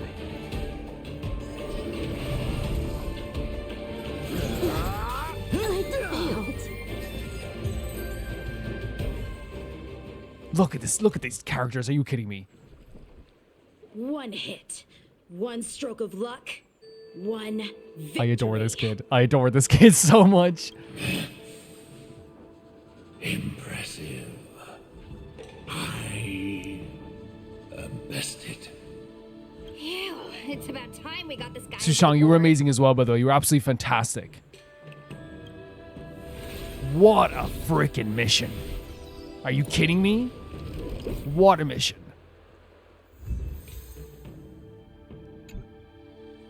General. Probably one of my favorite moments in this game. Easily. I know what you wish to say, Yanqing. We can move past the melodrama. Then, to the rest of you, thank you for bringing me out of that daze. Especially you, Miss Sushang. Why does everyone that gets helioblast love to apologize for it? You're the victim here. They're the ones stirring up chaos. Sushang's amazing. She's so right. It's like, why are you saying sorry, buddy? Like, legitimately, like, it's so, like, okay. You know what I mean? It's so okay. Don't even worry about it whatsoever. You are literally the one who, like, was in trouble here. You know what I mean? Do not think about it this way. It should be me thanking you for holding back during our battle. Or maybe, just maybe, it's due to a sudden skill improvement? Don't you think? When you're not passed out in fear, you're pretty good. A little pleased with yourself, aren't you? But like, no, I think she obviously is getting better. Right? Haha, right. Conscious Sushang is pretty badass. And she said she's actively studying other people fighting. We're gonna need to get you a front page news story for this one. Heck, let's get some billboards. No, like, she deserves the praise. 100% this is an amazing thing for her to do. You've made it your daily mission to tease me. Look at her huh? rubbing her hands together. With respect to this incident, what is your plan for posting on the Luofu's ghostly grove? Since it concerns the seat of divine foresight, I am hoping you could. Genuine does give the vibe of someone who says, I know we all took a picture together at the party, but could you delete my picture? I don't really want it on the online. Well, about that. Let me discuss it with her first. So cool. Look at this freaking crew. Can we talk to? We can't talk to everybody, but look, it's still cool to have them around here. We got you surrounded, Locha. Oh, really? Everyone runs. Oh, really? No, this is so cool, and what like an amazing way to do this story as well. Yanqing, like having like those ambitions of being a better sword fighter, thinking that they let the general down, thinking that the general is like that they're not worthy of like the teachings of the general. And that's how a Heliobus was able to seep into their head and make them feel like you should be killing people, you should be hurting people. It's the only way you're truly going to learn from the past defeats is to make another victory. And in that sense, like, you know, we had like, you know, and I talked about Xing Lui was saying like, hey, like, you know, the only hit that matters is the one that wins the battle. But I don't think Xing Lui subscribes to the notion that you have to go around, you know, of wins and losses either. She just knows that if you're in a battle, you have to like, you know, you have to win. You have to win in that. Like, or at least the only move that matters is the one that does win, right?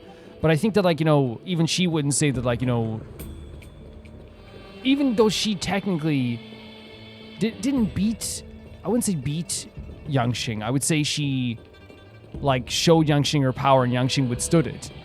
Even in that moment, a quote-unquote loss, she knew that he was going to learn something from that as well. And obviously that's where the general got his teachings from as well at the same time, too.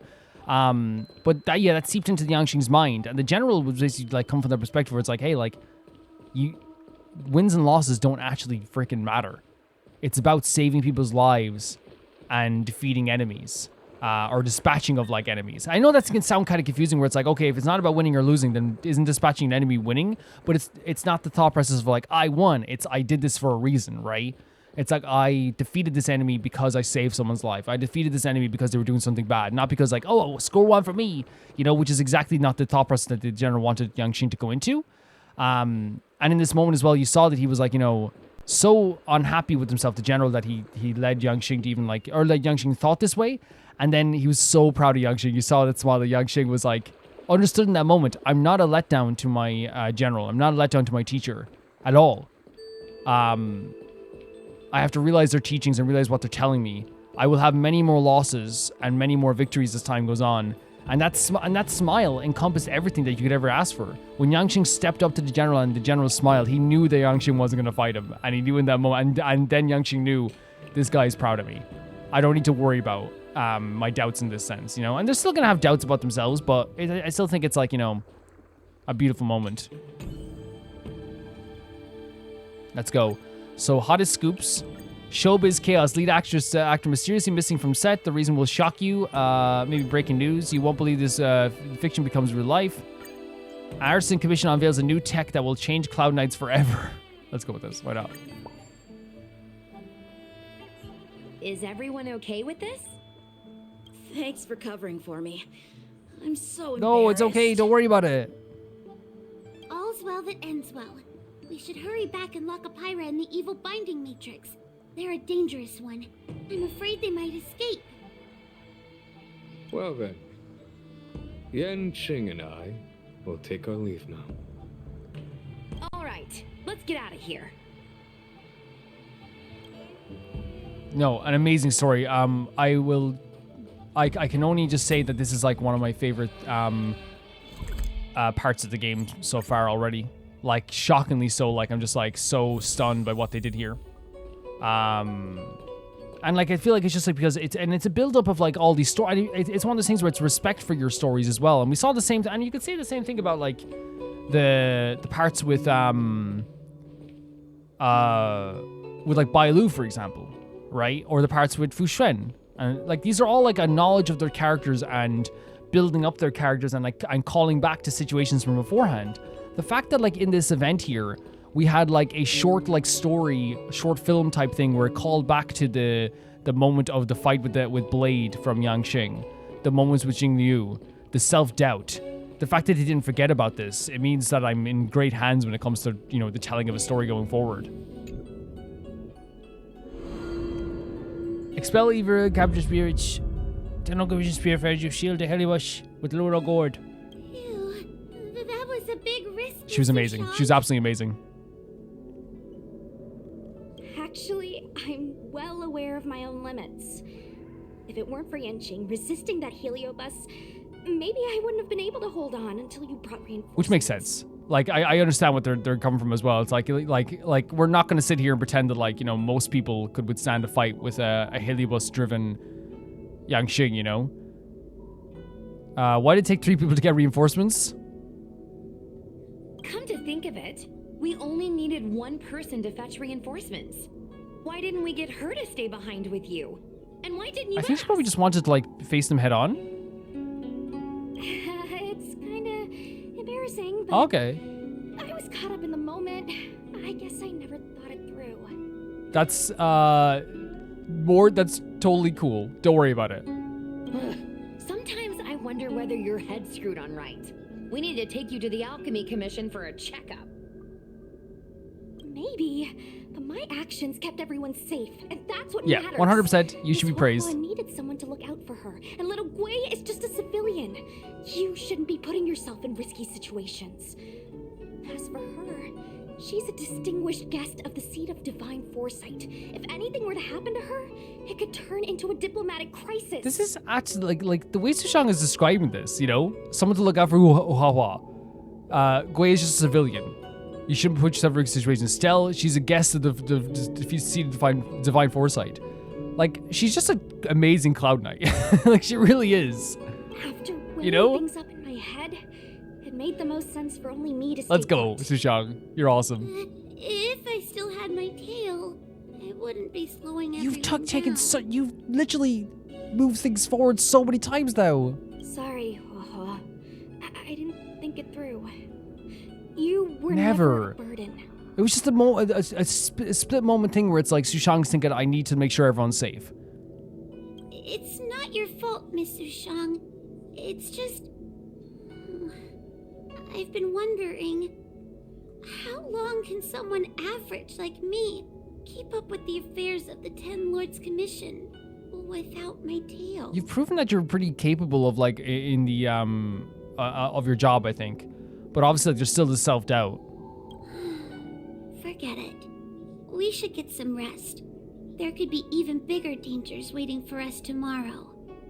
You can always find Tail, don't worry too much about it.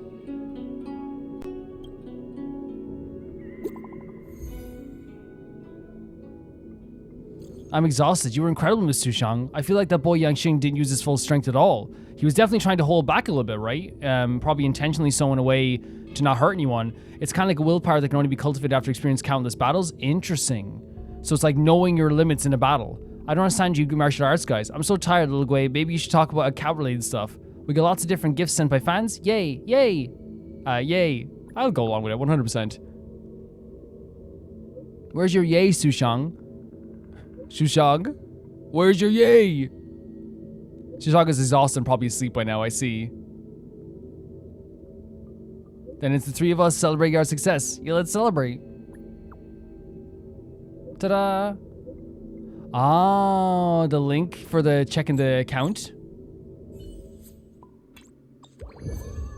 And gaining more fans as well at this point too. Wow. That's actually a lot of fans in terms of followers for any blog post. You know what I mean?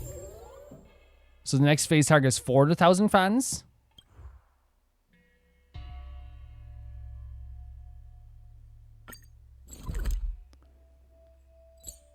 Interesting.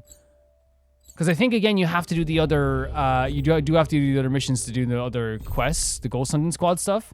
Like, you have to do it. So let's keep going.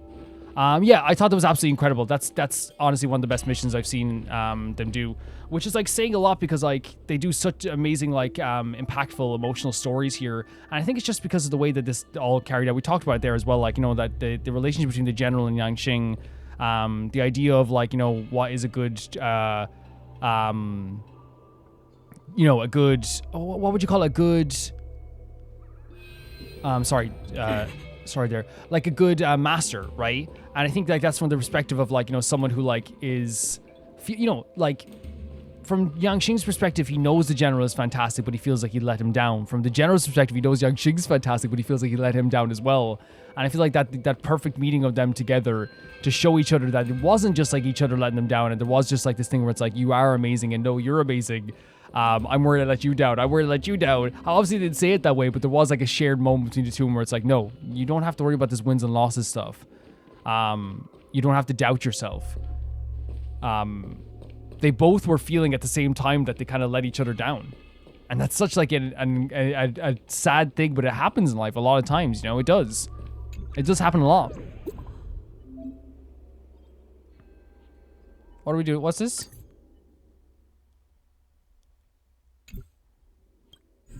So you have to gain 400,000 fans as well. We'll check that out in a bit if we have the time as well. We're like doing these investigations to get to the continuous mission, obviously, right? Like that's what we had a plan to do as well. I keep getting anonymous calls in the dead of night. Lately, I've been constantly woken up in the middle of the night by an unknown caller. One time, I was feeling brave at the friend's home with many people around, so I decided to answer the call, put it on the speaker. The sound on the other end was so spooky, it's like someone was sobbing softly and suddenly screaming.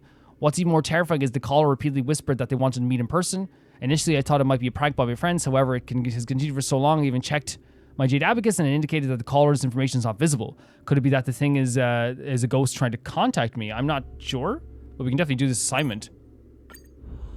If it's a scary prank call while on live stream, it'll definitely be good for the show. I think it's more like a bad debt or some kind of vengeance.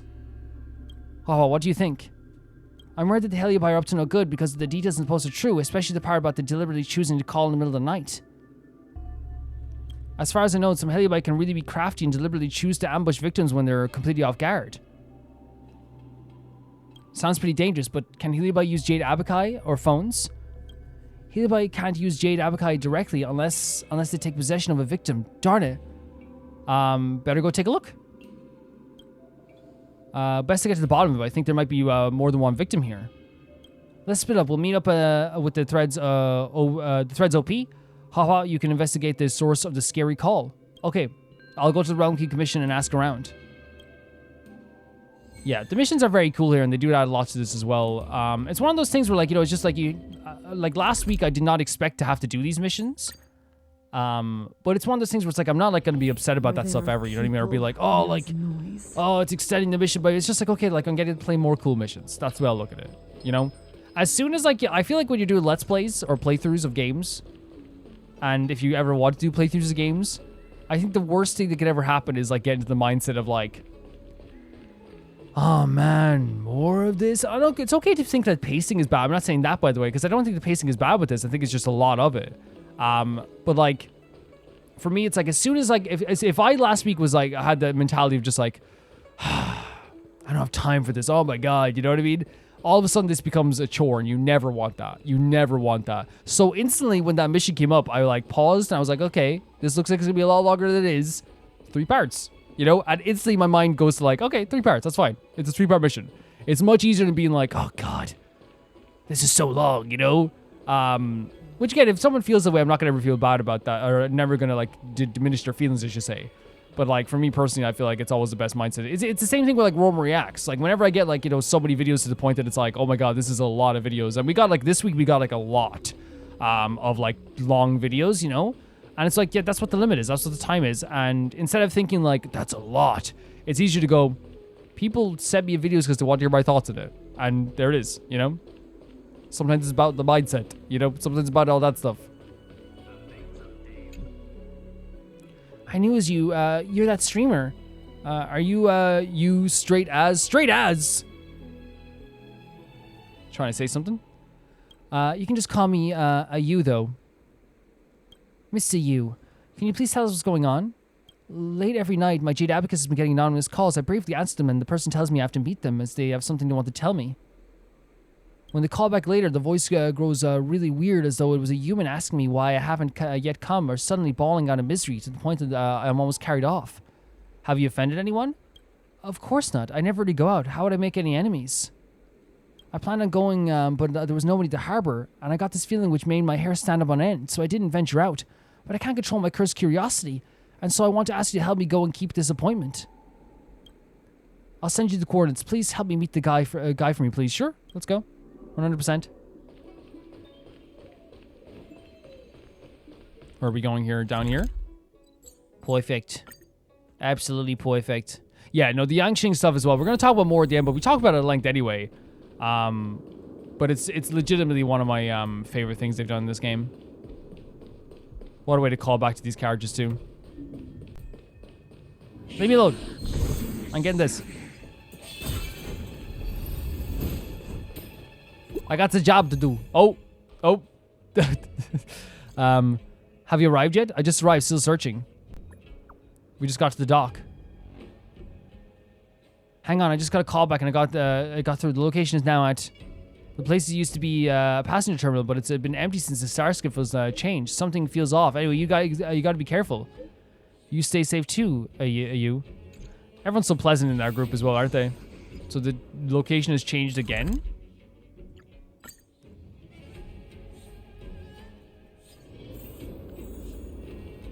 I'd hide if I were you. Jingli was here. What was that? No. Oh, watch out. No, not even nearly gonna ever bully Huohuo. You'll pay for this. Where's the applause? Let's see some. I'm always applauding you, Luca. Always. Every second of the day. Every day, la ta ta. Every single time. The punches decide. Wait, they all just get the... What?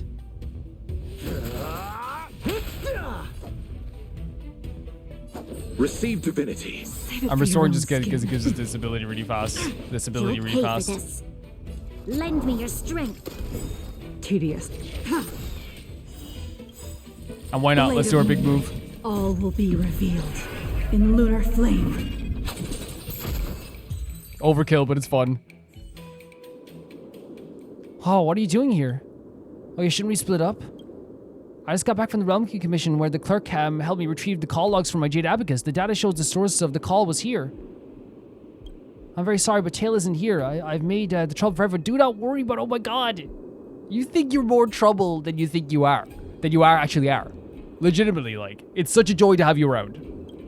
We're friends, so don't even sweat. It's such a joy to have her around. She's been so helpful and like at times a great leader. As long as you're fine, that's all that matters. Excuse me, have you forgot about something? Who's that guy? It's the one that made the scary prank call. The Jade Abacus tracking display is right on top of it. Really? But can Marstruck really use Jade Abaci? That's the question we'll have to ask the involved party. I'll stand guard to make sure it doesn't attack. The moon shines on the truth. I got it, guys. Don't worry. I got it. Quick, help me out. Taking out such a vicious creature means you're all outstandingly capable. Please, won't you be good to the very end and let me possess you for... What? This stench seems familiar. Why, you're a Heliobus. Huh? So you can tell? Fine, no use pretending anymore. Just my luck, I find a host body and it turns out to be a stark raving lunatic. I can't take this. Can you please do me a favor and a solid here? Let me out so I can borrow another body for a couple of days. I might as well just lend you my life. How could you even say this? Is there a problem? Wait, please, clear up for me what all that midnight ruckus was about before. You're not going anywhere until you do. Fine.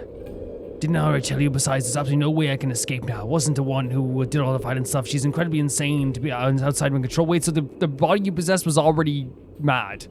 So like it was just like already in trouble.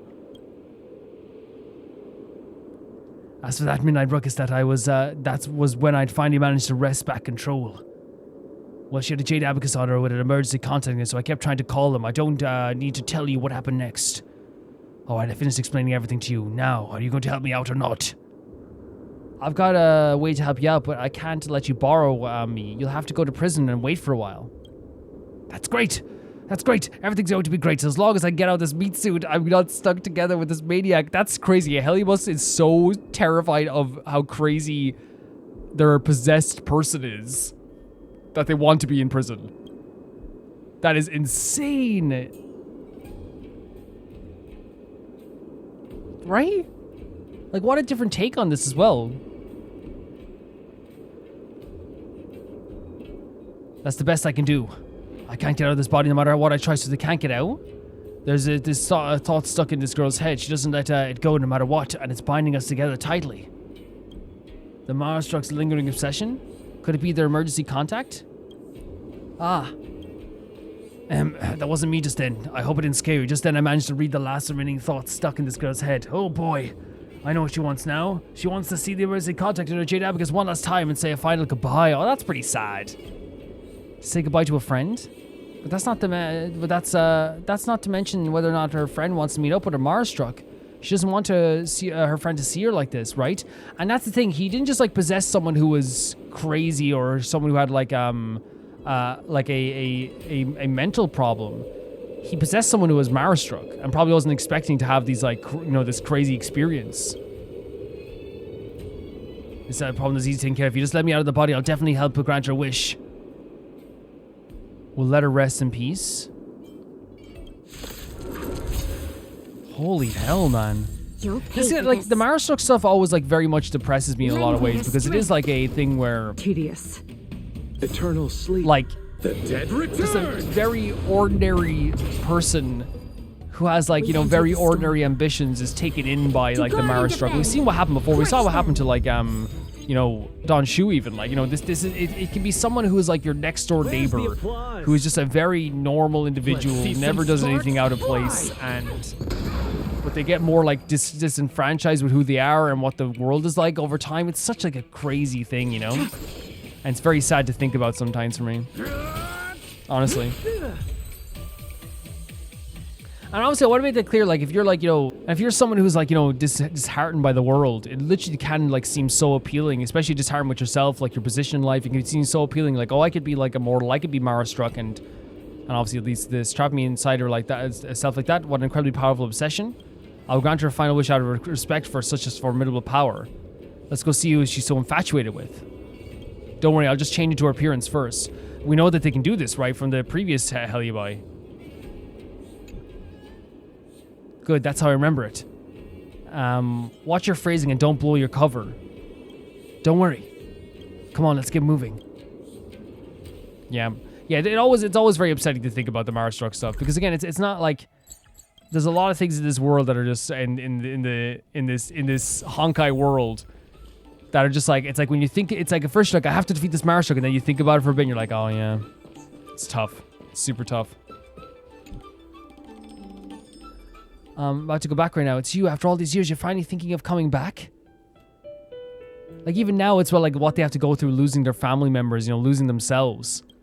It's me, I'm back. I thought you avoided me because you hated me. Oh, that has to be painful. How could I? If it weren't for you scolding me then, maybe I'd still be an insufferable wretch now. I shouldn't have been so mean to you before, and I shouldn't have signed you up without asking first. All I was thinking about then was sending you off, and then that's why I did something so stupid. Let the past be the past. Don't take it to heart. And I'm far too late for showing my gratitude. Without you, I'd definitely still be all discombobulated.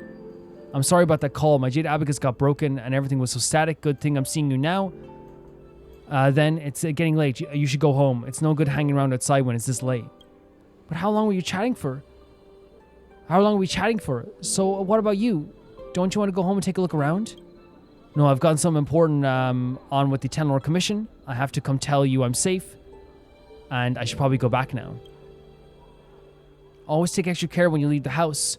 You're running errands now for the Ten Lords. Things are different now and I can't help you out with anything. Alright. You notice that you seems anxious and her fingers fidget nervously at the hem of her blouse. How have you been? Pretty good. This is such like an interesting conversation to witness, right? Oh. Anything else you'd like to say to me? Nothing. Take care of you. You too, little sister. What? Little sister? AU maintains a solemn, silent expression as the air around her seems to freeze. After all, she takes a deep breath to finally break the most awkward of silences. Holy hell. I've been fine, you don't have to worry. You can go. Which reminded, she lost her freaking sister, man. That's horrible. As she says this, she lets out a deep sigh of relief, and you notice the rims of her eyes becoming red. As AU leaves, she leaves onto. She's lost the night before letting out her own sigh of relief. It's finally over. Now it's time for the part ways. Goodbye, all. Where do you think you're going? You promised that you'd do anything as long as we helped you out? Helibar are really tricky. Get into the gourd now. That's another heartbreaking story. Again, the Marstruck, you know, is ruined so many people's lives. You know, it's factually so. It has. This one's slippery. Better get back to the Fixed Row Garden. I won't be able to relax until I get subdued there. And like, while I understand, again, like, we talk about this all the time. Like, you know, when you're making a painting of Honkai and like you choose the right color, it's gonna be always gray, right? But that Marstruck stuff, taking advantage of people at their most like down state, is 100% such a horrible thing to me. It is. To even think about, you know? Even though it was all just mistakes, somehow it still felt wrong. Those sisters are hard to understand. It's like Cloud Knights and their passphrases. She's already Marstruck, but she still managed to hang in there because of her big sister. No wonder the Heliobus possessed her. It's a pity to have lost touch with your own sister for years. But when you meet again, it all plays out just like this. Yeah. Like, for years not seeing your sister, and the next time you see them, it's like a very somber goodbye. Hey, do you think she already knows? Knows what? I mean, knows her sister already passed away. Seeing her final expression, it felt like she knew. It felt like a final goodbye, right? Of whatever she can get, you know? She took a deep breath. She was crying at the end, right? What a careful observation. She absolutely... And there's absolutely no way I could have noticed that detail. It was her eyes getting red, I bet. Seeing how she was, she probably wouldn't need to go back and digest things for a while. It feels like those two have quite a few stories between them. But if people involved aren't willing to say, then we can't just make rash inquiries into their personal affairs. Forget it. This midnight terror or whatever is now resolved. The two of them meeting up again is like some kind of reunion. Based on an official process, something should get sent now to that an assignment has been completed. I thank you for your efforts, Sel. So you have to do our story. This is a heartbreaking story. It really is. Even doing like something like this for this is like kind of bad, you know? I guess this is the least like clickbaity, I guess, is this one here. I guess. Doesn't feel good. Great job. That's all for today. Head home early, everyone. See you later. New message from the group chat? Well, it turns out this whole thing was just a misunderstanding. I'm really sorry about that, but I never thought I'd see my sister again after all these years. I need more details. So what's the full story between you two? Care to tell me more about it? Same here. Same here. My parents were Cloud Knights, but they passed away when we were young. Since I had to support both of us, I had to work all day and didn't have much time to discipline my sister. As well, she ended up becoming a troublemaker and didn't even finish school. Wow, okay. So I secretly applied for her to join the Cloud Knights, hoping that she would maybe she gave a person what she found out what I did with a huge argument. She thought I was meddling in her life. I thought she refused to serve and spilled the beans to the military office, but she actually joined the Cloud Knights, and after that, we started to drift apart. One day, she disappeared without a trace. I don't agree with this, though. I don't. I'm going to say each choice, but I don't agree with it personally. I really don't.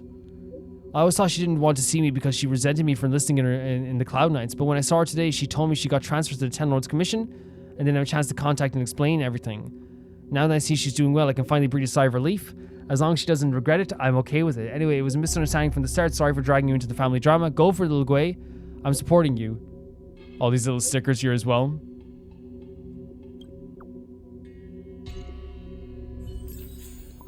There's obviously regret there. And an understandable regret at that as well, right? A very understandable regret. But I have, you know, like, and the thing is as well, like, if you want, like, my opinion on that as well all the time is, like, you know, the Cloud Knights have a dangerous job here on the Xian show. They have a very dangerous job. There's no going around it. There's no moving around it. They have an extremely dangerous job. Right? Signing someone up to be a Cloud Knight is signing them up to be, you know, a protector on the Xian show, especially with all the crazy stuff that happens around here. It was a spur-of-the-moment decision, 100%, to be like, I need to straighten her up somehow. I don't know what else to do. But it's also this very sad thing where it's like, she was left to take care of her sister like a mother when she should never have had to do that, you know what I mean? Like, it's all such a very sad and horrible situation, you know? It really is. Let's do this one then. Weird keeps happening at the haunted house. I love a haunted house. There's a place in the Alchemy Commission. I went away for a while because there was a Disciples of the Sanctus Medicus. But I went back. When I got back, strange things have been happening. Humanoid shapes would float outside my window. I'd hear laughter in an otherwise empty house. Sometimes I even feel like I can't breathe. When the real estate agents sold me this place, they mentioned that the previous owners were all outworlders here to seek immortality, but died without success. Over time, the resentments got left there. I used to count my lucky stars about being a long-life species and not needing to search for immortality, and now I've gotten haunted. Let's go. A haunted house, a ghost. I can already smell the flowers. The followers increasing. This must be the work of a Heliobus? Yes, I imagine so. There's no doubt about it, a Heliobus. It's so hard to tell what's true and what's not on the network. We should go and visit before reaching a conclusion. So, will you go, Huohuo? I found some clues that might be maybe linked to Tail on another post. I want to go and confirm for myself. You go and do what you need, Huohuo. Little Gui, Stella, and I will go to the haunted house. Yeah, don't worry, we're on it. Make sure you tell us if you come across any more trouble, Huohuo. After all, it's not Ghost Hunting Squad without any of us, right? Thank you. I messaged the person who made the post, and he has sent me the address. All right, Ghost Hunting Squad, let's move out. Yeah, I didn't want to be like, I want to go too, because I wanted to make sure that, like, you know, wait for an invite. But then again, she might be the person that doesn't invite you until you say something. But I didn't want to, like, interfere in, like, a very personal matter here. Even if she needs help, I will help her 100%. I love this place, like the orange leaves on the ground. They're really, really pretty as well. But yeah, haunted house, buying a house after someone dies in there as well, that's like obviously something that people do sometime, right? It can be a cheaper house, I think, as well. Maybe that's a myth that like sometimes the houses are cheaper, but I think they do. If it's a well-known story, they probably would sell for cheaper. But then again, I think nowadays with like the internet and like all this stuff, those type of houses probably sell for more even now, you know, but if they can, you know, because like I feel like, you know, you can sell it as like a normal real estate house and be like, hey, live here or have a comfy life. But I feel like there's probably people who are going to sell those houses as like, this is the famous, you know, James Oliphant house, you know, join up with this house. This is where they died, you know, like it's like, I feel like that would sell for a bit, especially for like a YouTuber who has like money to spend, you know, it probably would. This must be the person who made the post, most likely. Renal? You're finally here. It's me, and I'm the landlord of the haunted house. Just call me Renal. Get him! Let's go. It's time to investigate your haunted house. Wait a minute. Where's your 10 Lords member? We may not be members of the 10 Lords, but we're all pretty capable. Is there something you cannot tell us? It's not that I'm looking down on you. It's just that there's so many strange stories in the Ghostly Grove, and so many of them are just baseless made-up stories. But this time I met the real thing. Without the assistance of the 10 Lord Commission, I fear you may be, you fear that you alone may not be of any use. We've dealt with the real thing before, too. Yeah. Fine. There's some things that I did not mention in my original post. You'll understand once I explain. You didn't tell us anything about your job. At first, this was just a property that I bought at a low price, thinking I got myself a steal. But after they sold me the property, I never heard of the previous owner again. It was later that I learned that every prior landlord had met an unfortunate end. I never used to believe in the haunted houses or things like that, but ever since I moved in, I've developed a cough, and it's difficult for me to even breathe sometimes. It's starting to make me nervous. After some time, I found a geomatic master. He checked with his compass and said, though there are windows and pavilions, there is no flow of yang energy. The courtyard walls do not foster a growth of wealth. There is sickness to the east and a population to the west that lacks harmony and community.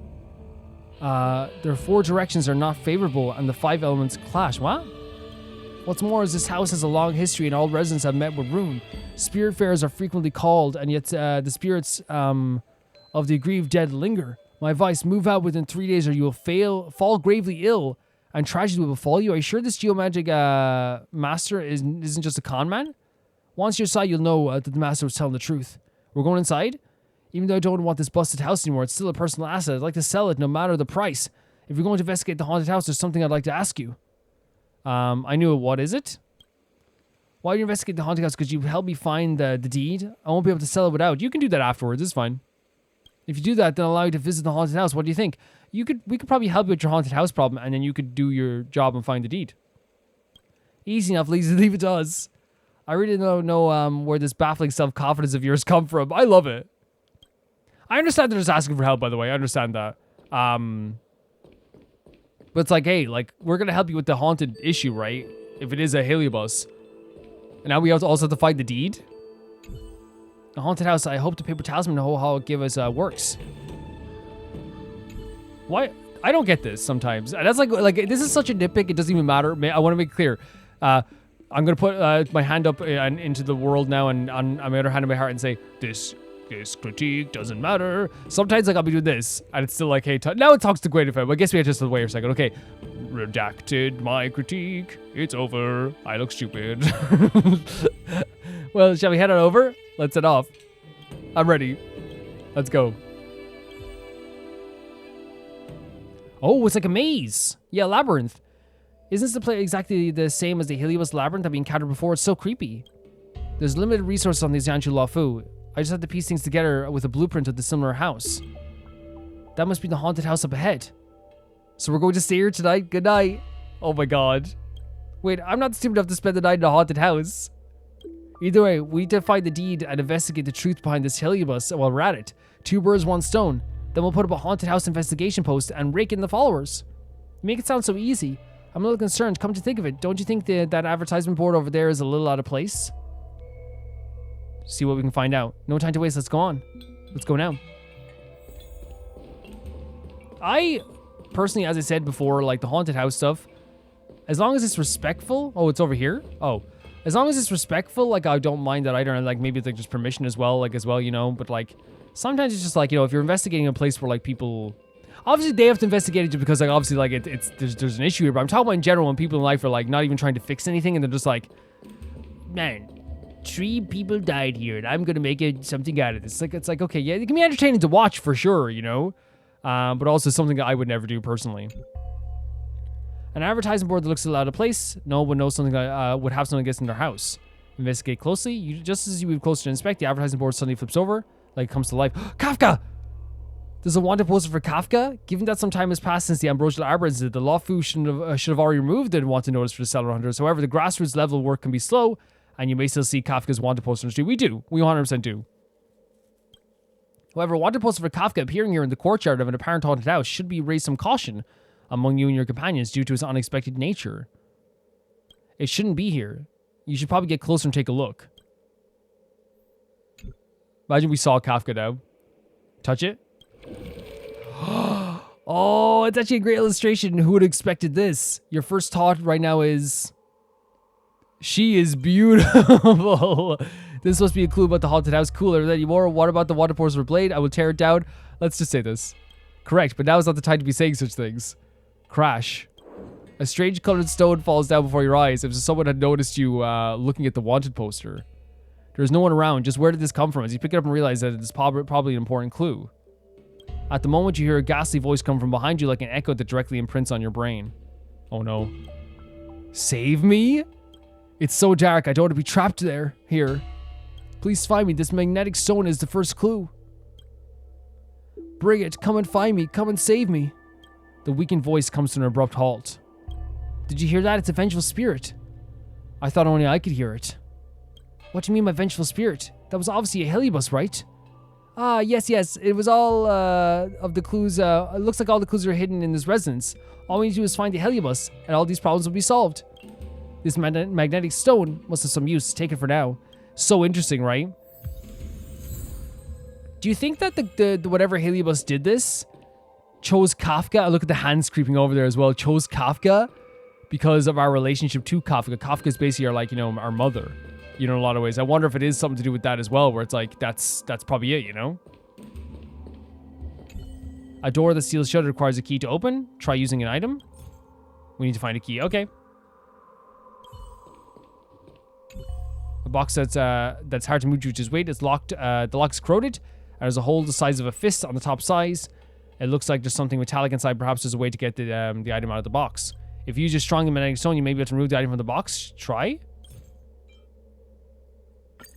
With the magnetic stone placed near the box, you heard a metallic item clink to the side of it. You guide the item to the missing hole at the top and extract it. Is it the key? Very cool. Okay, it was like the closest one to this. You easily opened the courtyard door and the key broke off in the lock. Let's just leave it there.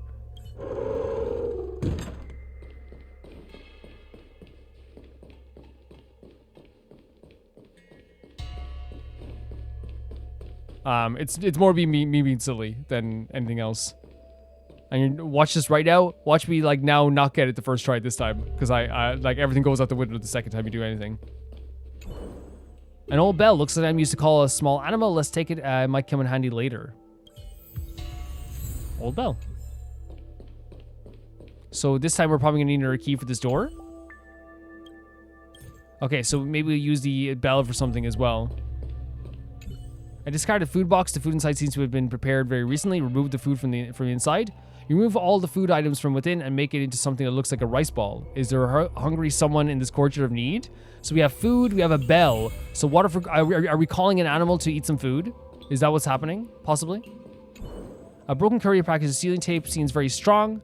Wonder if there's a way to open it. Try using an item. We need something to like a knife of some kind, I guess. Is there like a dish or something nearby that we can put the food in? Or maybe we use the bell on the door here. Or maybe we can use something else in this? I don't know.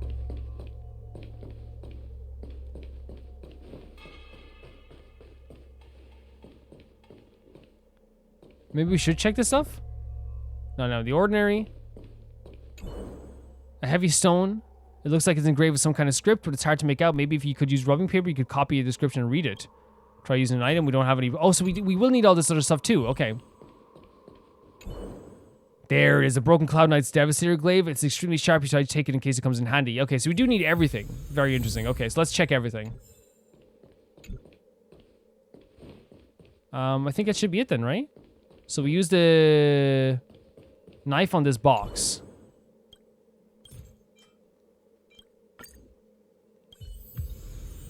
And we got the courtyard key. We still have some other stuff we can collect as well, but let's see what we can do here with this now. I actually like this this kind of like puzzle. You know, it's not even a puzzle, but it's very fun. Oh, so maybe there's gonna be a fight of some kind? So we can investigate this first of all. Captives left as long left. So are we catching a bird? A teapot, no leaves, no water, no tea. An exquisite safe that looks to be holding a precious item. There's a note attached that seems to be reminding the owner of the password. Let's try inputting the password.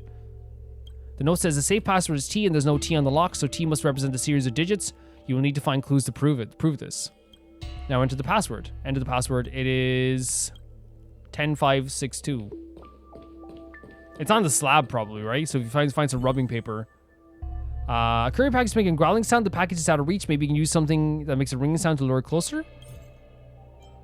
There we go. You ring the bell, looks like the courier package move closer. The courier package is making a growling sound. It sounds like a small hungry creature in there. Wait to be fed. Throw some food in, or you won't let you open the courier package. We have. Oh, it's a. What? Do you guys know that joke about Paddy Englishman, Paddy Irishman, Paddy Scotsman? So Paddy Englishman, Paddy Irishman, and Paddy Scotsman are running for the guards in the airport, and they three of them jump into a bag each. And the airport security comes up and they're gonna kick every bag because it looks a bit suspicious to see the sound from the bag. And they kick one of the bags. And Paddy Englishman goes, meow, meow. And they go, it's just a cat. Right? I know it sounds weird that there's a cat in the bag, but you get what I'm saying, right? They kick another one. And they kick the second bag. And Paddy Scotsman goes, Paddy Irishman goes, woof, woof. And they go, oh, it's just a dog, you know? And then they kick the last bag. And they kick the last bag, and Paddy Irishman actually says, potato, potato. And the security goes, well, it's only a sack of potatoes. That's probably not funny to anyone else. You place a square rice ball on the side of and in the blink of an eye, a shadow sees the burst out of the package, snap up the rice ball, and let out a low growl. Wonder what is in the box.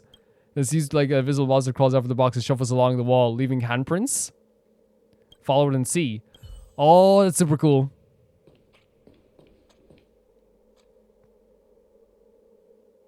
Very, very cool. So it's just through this door, maybe? Or... Oh, here.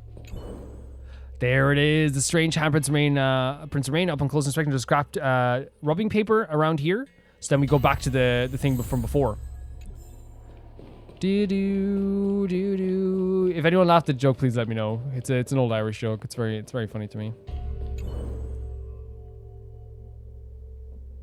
If I can think of another one before the end, another Paddy English and Paddy Irishman, Paddy Scotsman joke, I will. To my unfamiliar friend, I trust that you've come for my safe. However, before that, I believe that you should be aware that I have transpired in this residence.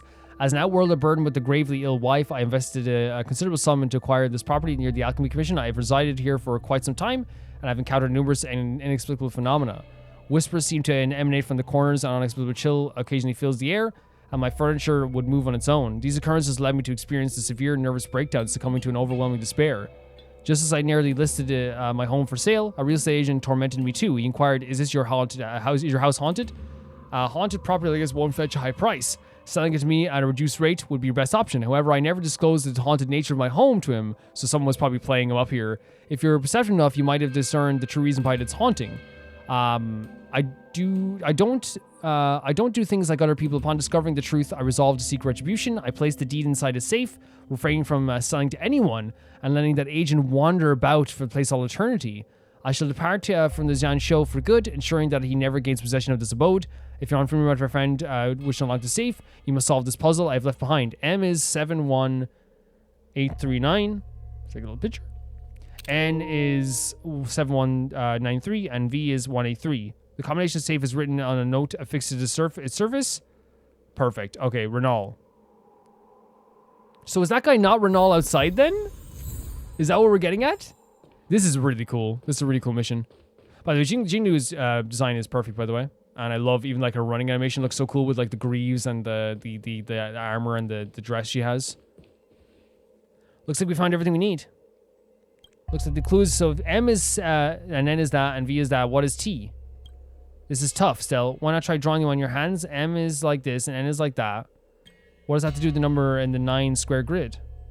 You're being way too abstract? The deed is likely held inside the safe. Please, Stel, we're counting on you. So what's T? Is that what they're saying? What's T? So the note says the safe password is T. So if M is this,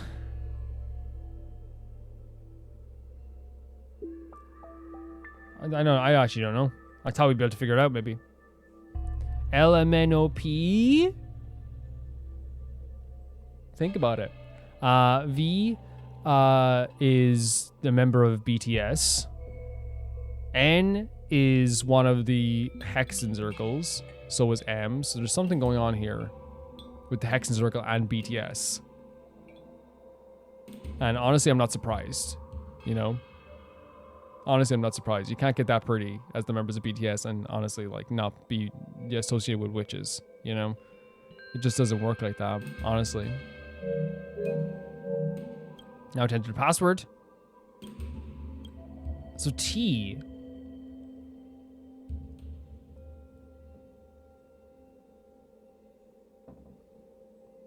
I know what it is. M is 7-1 down to 8. It's literally the shape. It's the shape of the letter. So start with 8. No, start from 1. I was going to just start from 8 up, right?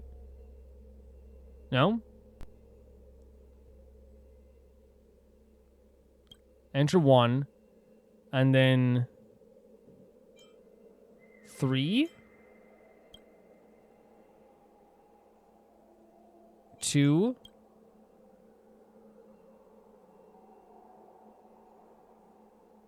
Yeah, that's what I was thinking.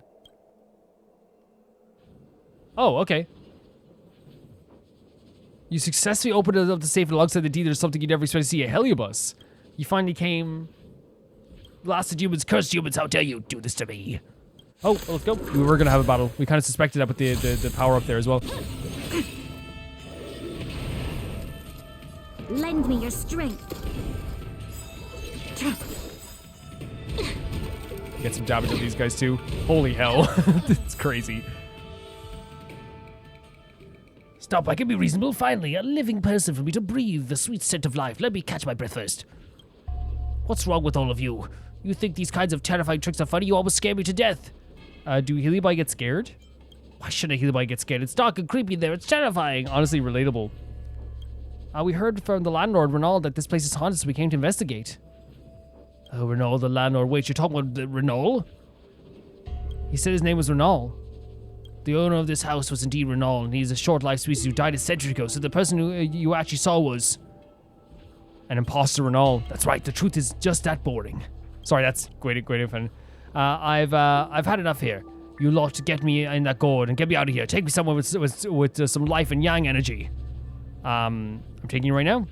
I love that some of the Heliobi are like, man, my life right now as just like floating Heliobi around here sucks. Take me. So what's the deal with Renault?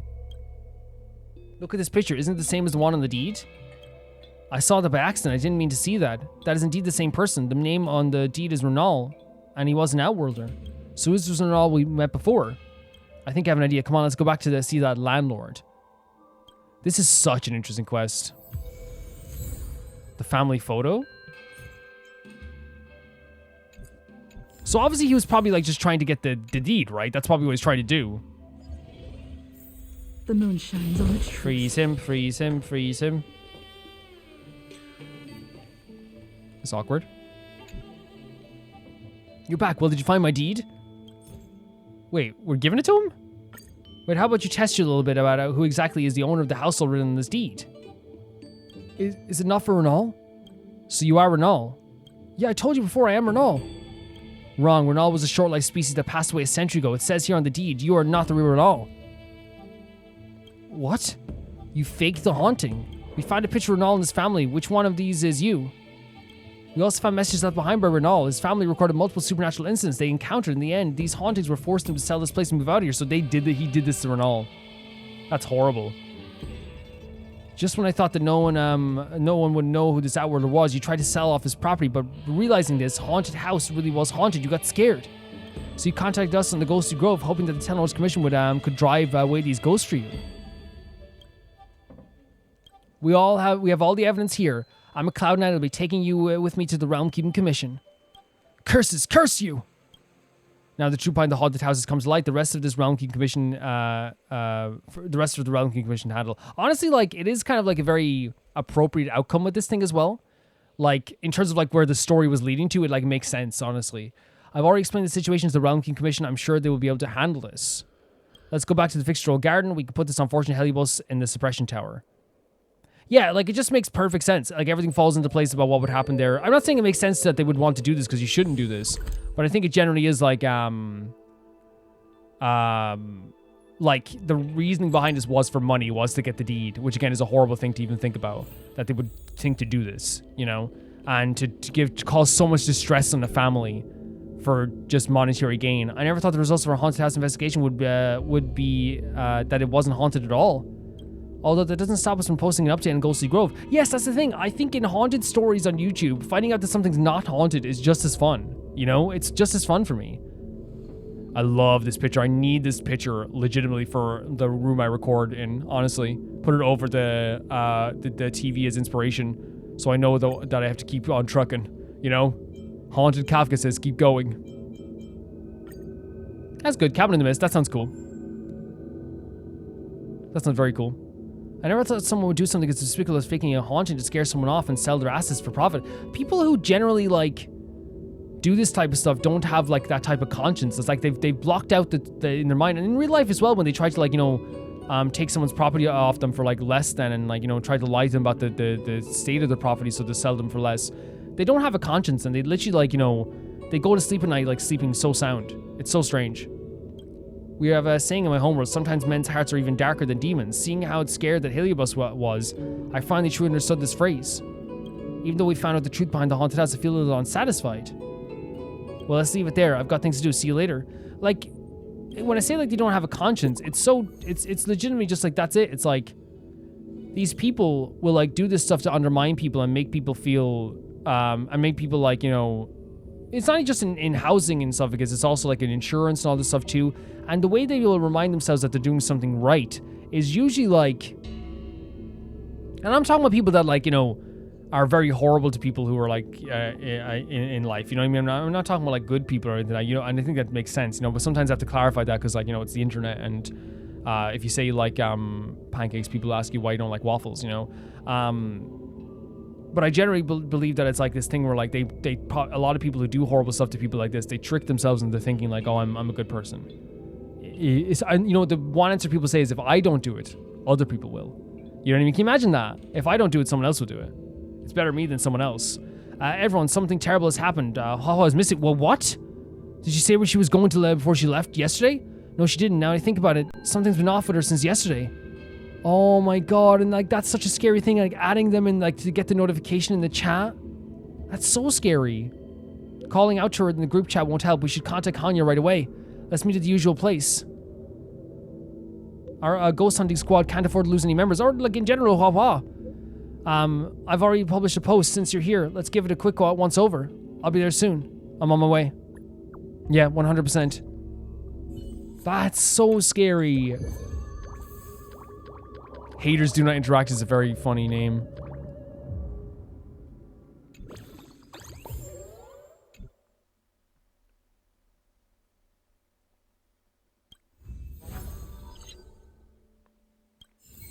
If there's gonna be another phase after that of getting fans, this continuous mission might be longer than I even thought. But this is a very terrifying aspect of anything, like to like lose your friend, or to you know, for a friend to be missing, because it is like no matter what, like, we love her to pieces. It's just the gals over here as well. And we know that she's feeling this whole time. It's one of those things where it builds up as well in your mind. She was thinking about Tail this whole time, and then she said to us she's going to go off on her own journey by herself. And now you're thinking, oh, maybe I should have gone with her, you know? It creeps into your mind like that all the time, honestly. I'm looking at the reply. See? Here. Miss Hanya said she's on Good. her way. Honestly, good.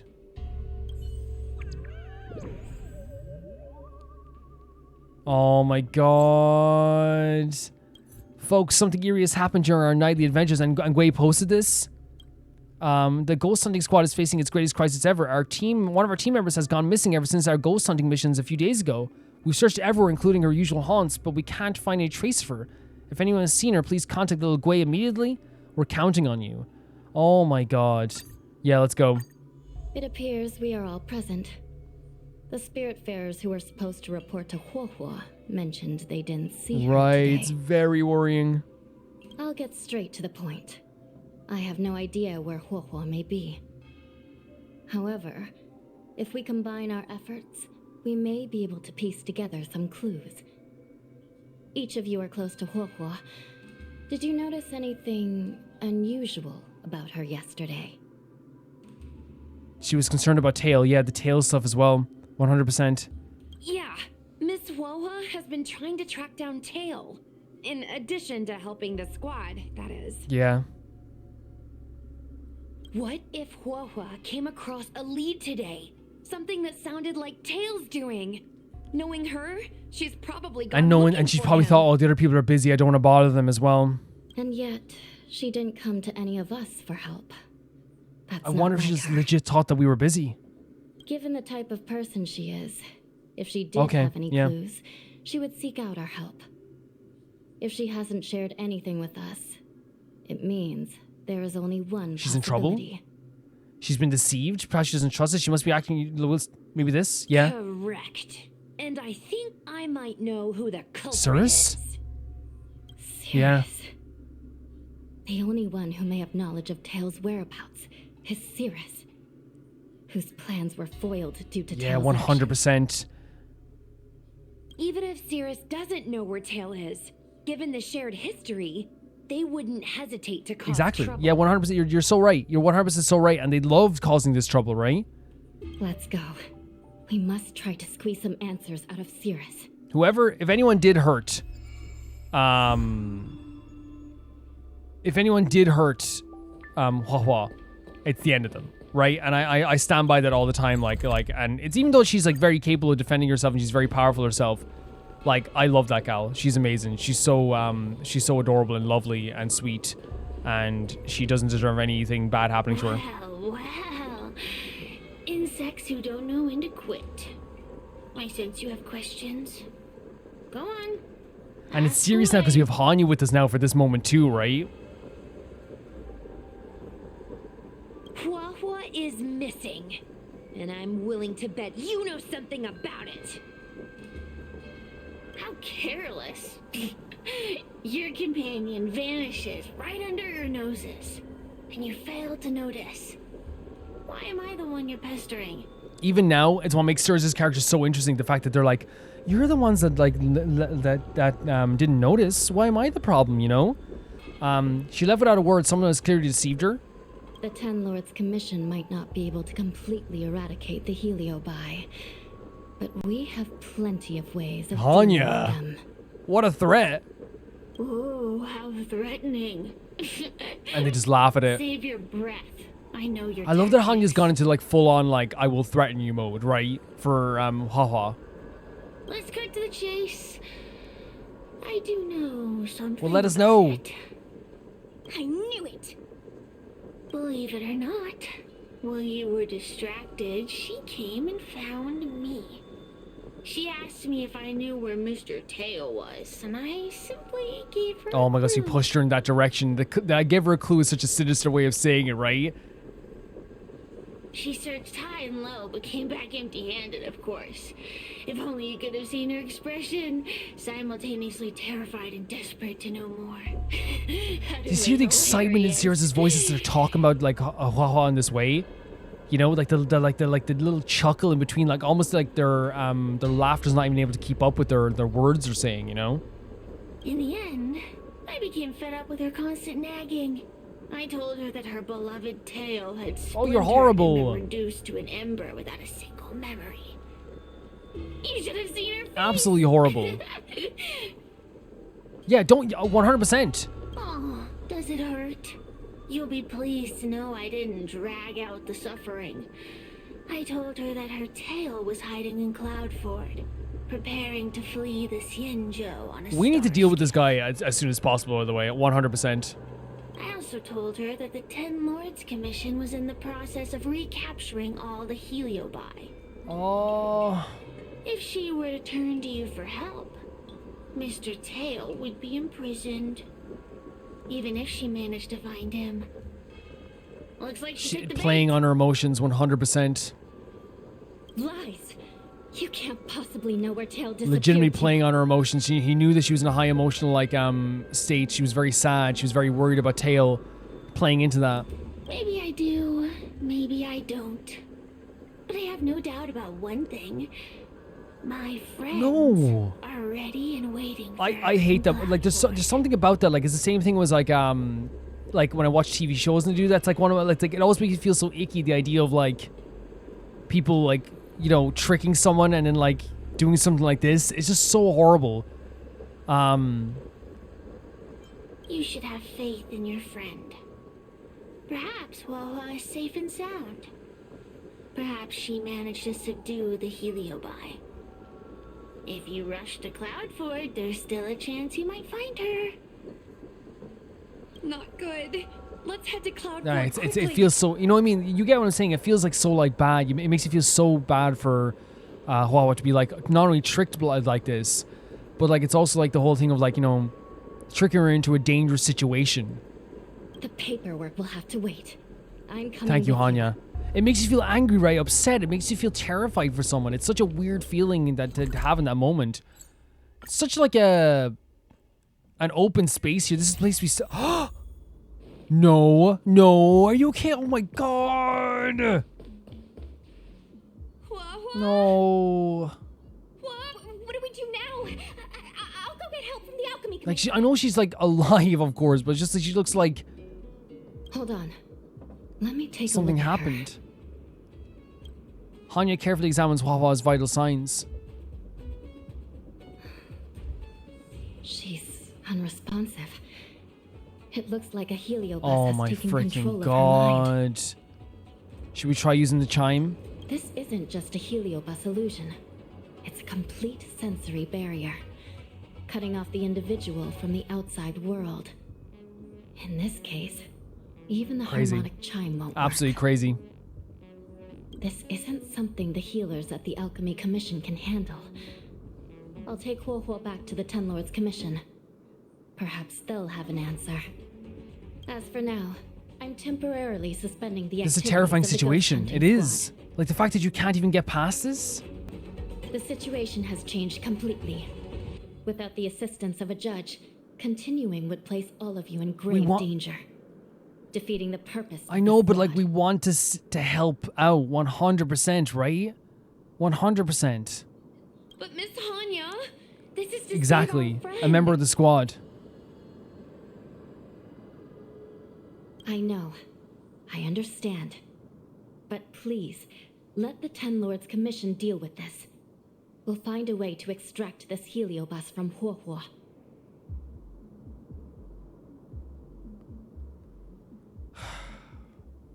Miss Hanya, tell me straight. Does the Ten Lords Commission That's such an actually interesting have a question. I was like, solution? just tell me right now. Oh no, that's not a good response. Surely the Ten Lord can fix this? We are not completely out of options. It might be possible to use another heliobus to drive out the one that seized Huohuo's mind. But why would a heliobus ever want to help people? Wait, Miss Hanya, do you mean to say that... Hanya produces a Luminara gourd off from her sleeves. Wait. I've been keeping tail What? here all along. This whole time? Yeah, what the hell? Tail's back. Don't look so surprised. I am surprised. Surprised? Huohuo has been worried Yeah. to find you, and now something else has gone after her. You flaming... Oh my god, what an What insult. the heck is going on? Did you know about this the I whole wonder what the time, reason Miss for this Hanya? was. To, like, not only like keep her here, but also like to keep her contained.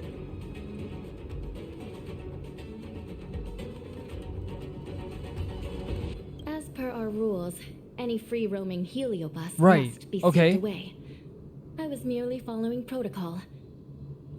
Besides, it was Tail who I mean, requested following this. protocol for sure, but then like, of course, I guess I don't know if Hanya knew then like how much Huohuo was like Huohuo was searching for Tail. I'm not sure.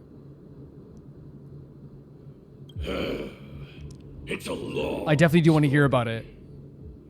I only recall a moment during that fateful night when my consciousness was on the verge of shattering into a million pieces. Time stood still. I watched myself parting from Ignomar, drifting without purpose. Then, before I knew what Oh, had look at her. the girl had retrieved me, and a judge of the Ten Lords Commission had sealed me within a tail. I believe you humans call this kind of thing a near-death experience. But why would a heliobus experience one of those? Ridiculous! So he's saying that this was he felt like he was near death. Since I'd slipped the leash, I thought I might as well change bodies and savor a bit of freedom. But then... Lucky for you, you met me. So he was trying to find something else to do, but then met Hanya. my luck took a sour turn when I ran into this demoness. I mean... Yeah, you do mean Judge. You do mean Judge. When I was with Oh. Huohuo, she constantly rant about me, whining about all the problems. Oh my god. How I'd ruined her life. You know what's so sad about that is that like that definitely came from like, you know, her own self-doubt and stuff, because, you know. It was only after I vanished that she realized she'd taken my power for granted. I wanted to hear her cry about it.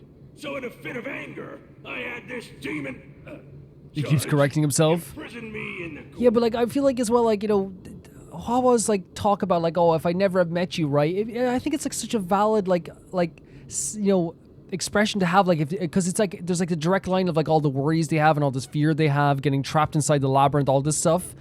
I don't think they ever meant any ill intent towards anyone, you know. You had your wish. Now, I'm offering you a chance to regain your freedom.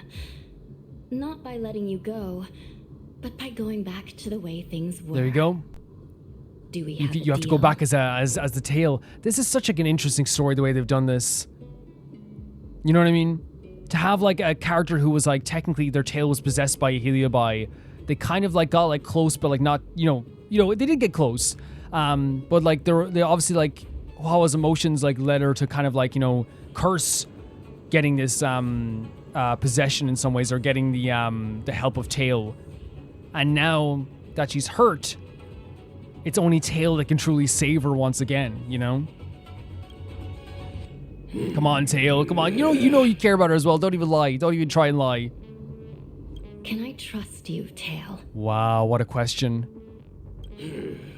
Of course, we're pretty much I think Tail is way better than most of the Heliobi as well, though. So all I have to do is possess Huohuo and take out those other pesky Heliobi. And you know what she looks? She looks like, you know when you're like really sick and someone's like really has like a really bad flu, and you're breathing heavy and you can barely open your eyes. It looks like that, doesn't it? Oh my god. Yeah, this is such an interesting take on the story. Like that he was here this whole time, basically listening. Like whenever Hanya was here, he was definitely hearing what was happening. And in the end, we started off with the possession of the Tail, right? With meeting Huohuo on that way. They separated with Tail saving us all at the one time, and then the search for him began again. While all this time she was cursing having him away from her, it became a part of her. It became something she knew for so long, to the point that she wanted him back. And this whole time he was just there in that gourd, and now he's the one that's gonna save her once again. You know, and there's no shame in that at all. I guess let's talk to Tail. I can't. Just seeing her on the ground just upsets me so much. It really. Oh god, wrong button. Time to give this heedless creature a reality check. You talk about the... Is he talking about the Heliobus? It's all up to you, no, Tail. It's exorcism. I honestly like his energy, though, right? For sure. Where am I? Oh, Huohuo. Tail? Are you here? She's so sweet. I feel like I've been possessed. Tail, is that you? We're walking very slowly here. No, it can't be him. Tail always said only the most privileged are worthy of being his host. Stop. Stop overthinking, Huohuo. What should I do now? She thinks he's not even privileged enough to be his host at this point. Look at her. Oh my god, it's a trial as Huohuo, I guess. Who's this? Mom? Her mom? Is this an illusion? Mom, what are you doing Oh here? my god. I missed you so much. The way her voice changed so quickly. Stay back. Don't come any Stop. closer. No, you're not doing this. Nope, you're not doing this. I'm not letting you. No. I don't know who you are, but you're not my Huohuo. Keep that filthy thing you're carrying away from me. Wait, is that what she said about the... Is that what she actually said about the Tail, maybe? But Mom, it's me. I'm still me. I'm the one in control. There's no way they did that to her. I'm going to have to find this family. It's just a matter of time before it takes control of you. I don't care about fears. I don't care about what fears they had. If this is the case, a true mother, like, wouldn't even think about the fears. You know what I mean? If you loved your daughter. I'm sorry, Huohuo. Your father and I had no choice but to send you to the Ten Lords Commission. Oh, it's best if you pretend we never existed. Horrific. And I wonder if this is like an exaggerated version of what happened, but horrific. Even though she knows it's just a mirage, maybe a Heliobus. Oh, Huohuo. To have to even go look at this, because it might just be like an exaggerated version of what she feels like happened, right? It could be that too, I'm not sure. We don't know. But if that is the case of what happened, I have no problem saying that, like, we have to find that family. I remember you. Huohuo's tail is all singed. It looks like a giant sparkler. Oh, don't you... Oh my god, I'm gonna get so frustrated, aren't I? Stay away from us, monster! I need every single bully in the history of the world, or any single person that insults someone because they're different than them, to understand something. No matter how scary someone looks to you, you being mean will always make you the biggest monster. Always. Always. There's no way of looking at it. If you discriminate against someone because they look different, you are the monster. Trying to make us feel sorry for you? I can't stand people who That's do that. horrific. Horrific.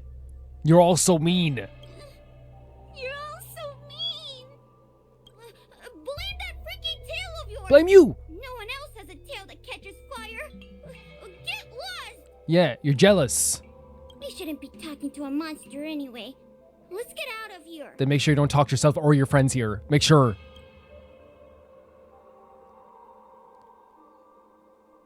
But I'm not a monster. And again, I know this could be just an exaggerated version of what she's seen, right? But again, if this is the true case, I need people to understand this. That's such a like horrible tactic to ever use, right? Like being horrible to someone and then when they cry you go, "Are you trying to make me feel sorry for you?" That is evil territory. You're not a monster. There's no... And here's the thing. Who cares about being a... Tail. Oh my god, this is so heartbreaking. I honestly swear to God though, like if all that stuff is like just even a hint of Tail! Tail? How are you? How are you still here? I see now. Oh my You're god. leaving me too. No, this is the real Tail. Everyone always leaves me. Stop. I don't want to be alone. Not again. I haven't left. He hasn't left. Please, Tail. No more words. I can't bear to see you fade away. This is so sad though. Are you a judge or not? This heliobus is distorting your perceptions. Get a grip. Resist them. Let's go, Tail. They've all gone. All abandoned me. Oh, not only has Tail come here to save you, but you had like every member of the ghost hunting squad dashing around trying to find you. All gone? Just watch me. I'll drag them all back. Oh my god, Tail. Wait. We're playing as Tail now? What in the hell is happening? Pass through? This is crazy. Like, I didn't expect to, like, be able to do this stuff at all in this game, right? Like, it always surprises me with the stuff that it does in this game. And, like, it's the same with Genshin, too. Like, Huohuo just surprises me with their game mechanics sometimes.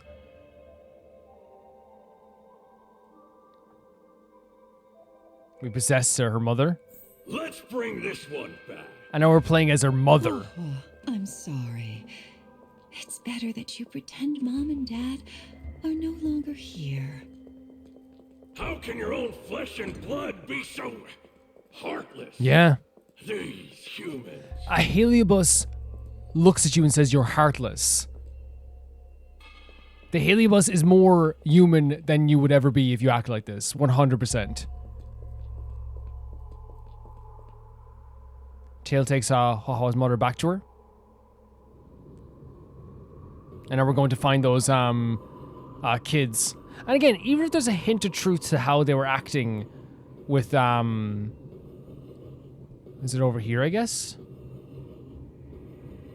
With Huohuo, I need to make it clear here, like, as well, like, you don't love someone if the moment that they are going through a hardship in that way, your thing is to pass them off. Come on now, let's go, kid.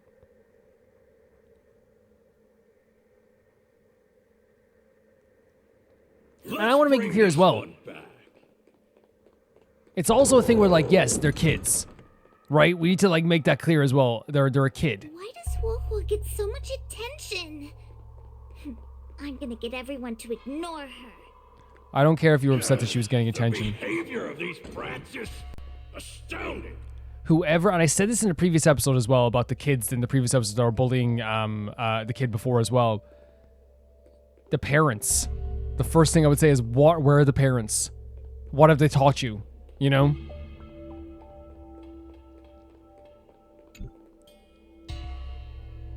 We have to bring them back together? Are we gonna be walking as them together?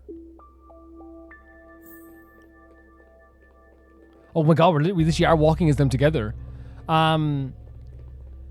tail is just so creepy. It glows like some sort of torch. Gross. Okay. Wanna lose a hand? Oh, Tail. And again, before we go any further, again, I know they're kids, right? And again, this might just be a mirage and might not even be like exactly what happened. I know that too, right? But again, someone should have been there to tell the kids, if you don't like something like that, right? Don't talk about it. Don't look in her direction. Don't look at her like sideways at all. If you don't want to hang out with her, that's fine, right? That's fine. But you were taking the extra step to make her feel bad. And someone should have been there to tell them that. You know what I mean? Someone should have been there. I know it's hard for kids as well when it's like, oh, like, you know, it's not about exclusion here because, again, they're not, like, I wouldn't trust them to hang out with her anymore if they're talking like that, you know? She's different. I better make sure, and, like, I guess it's like, oh, she's getting so much attention. It's just, again, I don't, to put a pin in it, parents failed them. That's it. You know? They should have taught them better, honestly. Huohuo, look! I brought everyone back for you. I love how Tail was just like, these guys suck about these characters. Who's back? Huohuo, our precious girl. Mom and Dad shouldn't have left you all No. He's like talking for them. Huohuo, I'm sorry. I was just jealous that your tail is cooler than mine. I mean, fact, that's why they did it. Huohuo, I've always dreamed about having such a cool tail. Why don't you come play with me? There's a little bit of disdain in his voice, and I actually kind of like appreciate it from Tail, you know? You know what I mean? I appreciate it. They're only here because you possessed them and made them come back. This isn't what I meant. And I know it's that's you're so right, Huohuo, but the way I would look at this too, and it's hard to look at it this way, Tail went to all this effort to learn why, to possess them and bring them back and even do this possession. He hasn't left you. Oh, come on. You wanted them to return. They returned. Obviously, he looks at it from a very basic view, right? You're not an illusion. You're here. Yeah. 100%, he hasn't left. And neither is the Ghost Hunter Squad, neither is the people in the Ten Lord Commission. Where have you been all this time? I thought you were already... Oh my god, this must feel so amazing to know that he hasn't left. Dead? Well, I haven't exactly had a picnic. Exploding into countless shards, being your shadow for all those rotten years. It's about time I had some good luck. He's saying, again, this is Tails' MO 100%, right? It's him, like, talking about all the bad stuff, so he doesn't seem like he's, like, being too lovey-dovey, you know? I thought about getting out of here, but I couldn't shake the feeling there was something wrong. So I came back to see if you could manage on your own, or if you were still a scaredy cat. Oh my god, Tail. I'm sorry. I guess I No. still am. Holy... No, you're selling yourself short. Oh my god. You're daring. How you had the courage to do something so dangerous amazes me. It's not bravery you lack, but sense. He's saying you don't have like a lot of common sense, but you're brave as heck, you know? And that's a very Tail compliment. What other choice did I have? I suspected that Cirrus was deceiving me. Oh my but lord. The thought of losing you forever was unbearable. Oh my god, this sweetheart. Yeah, forget about all that. I'm here now. But did everyone really leave you? Oh. And now he's realizing that yeah, it's because of the tail. They left, let them be. You know what? They left. Let them be. Yes! I'm not a people person anyway. Without you, Tail, they'd have left me just the same. Screw those people that left. Screw them. Screw them. If they have the tendency to leave you when you're at a moment that is your scariest, then they're going to leave at another moment that's your scariest as well. You have people in your life that love you now. You have people in your life that care about you. The lengths that people go to make sure that you're safe. Well, since you put it like that, I suppose I have nothing to feel guilty about anymore. I love that Tail did think for a second though, like, is it because of me that you felt this way for so long? And he probably did feel kind of like guilty at the time. Somebody needs to keep you out of trouble. Speaking of which, there's a pesky heliobus lurking right here. I'm coming for you. Let's go, Tail. I do love Tail. Don't even think about escaping. Like the whole, so this is the heliobus, but like the whole thing of this conversation, your Tail possessed all these people that left Huohuo in her life, right? That either bullied her or made her feel like she wasn't loved. And in that moment, he realized, oh my god, like, it's because of this tail. And like, maybe like it's sometimes hard to see, as you say, we always say see the forest from the trees. It was very difficult for him to see in that moment, like, all the stuff that, like, yes, I've had this thing where I've been a part of someone's, I've been this tail for years and years and years. I broke off from Ignomar and all this stuff, but I didn't see like all the stuff that was that me being her tail caused her as well.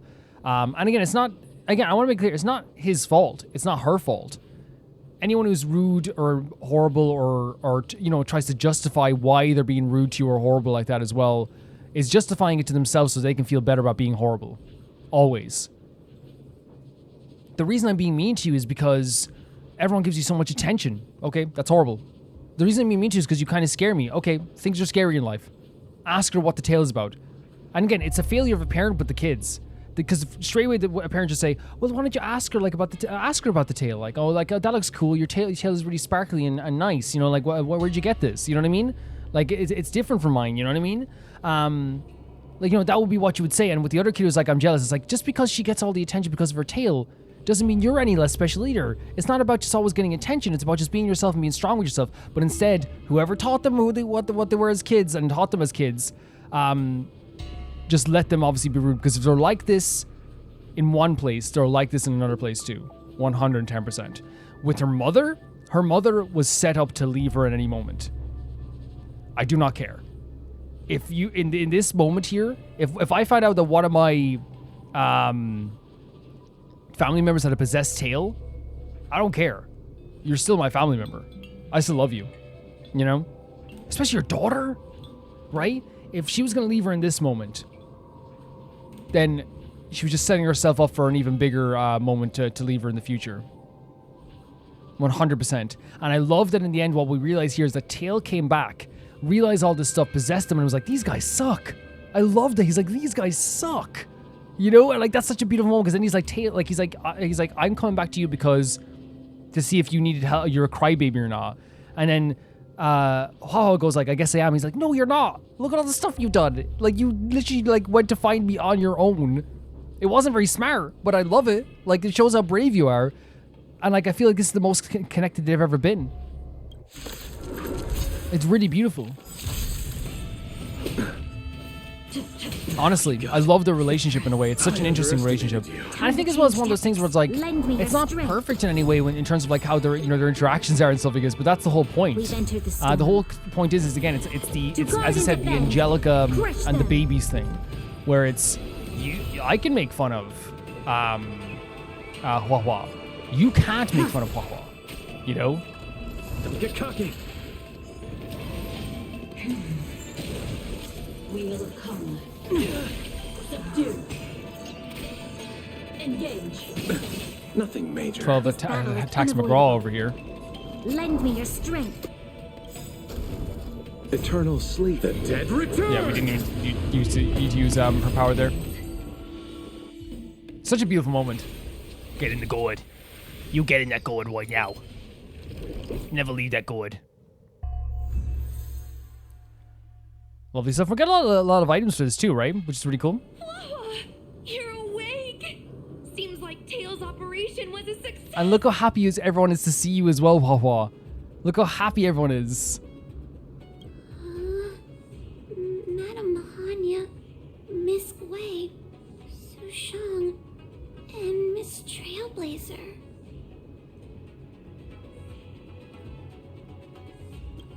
Thank you. Oh. Thank you.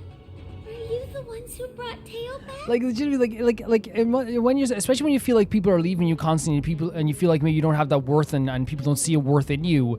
To wake up from this and not only be saved by like this creature that was like, you know, that you were at odds with for so long, but then see like, you know, not only your boss here, but also the crew, you know, your best friends, the girl crew, all here to, like, to see you and make sure you're okay. Well, where would we be without our squad leader? Let's go, yes. We had to help. I love it. Oh, so scaredy cat is squad leader. well, look at you. Yep, 100%, 100%. She's the leader. That's just what Miss Gui Knifing calls me. Wow, you don't even understand. Like, how many times you have said something that's like, everyone's like, so true, let's do that. Well, Tail actually does belong to Miss Huohuo. Yep. No, your excuse. Despite Cirrus's scheming and calculating, they clearly didn't expect Tail to return to Huohuo. Their plan to kidnap her was an utter failure. Wow.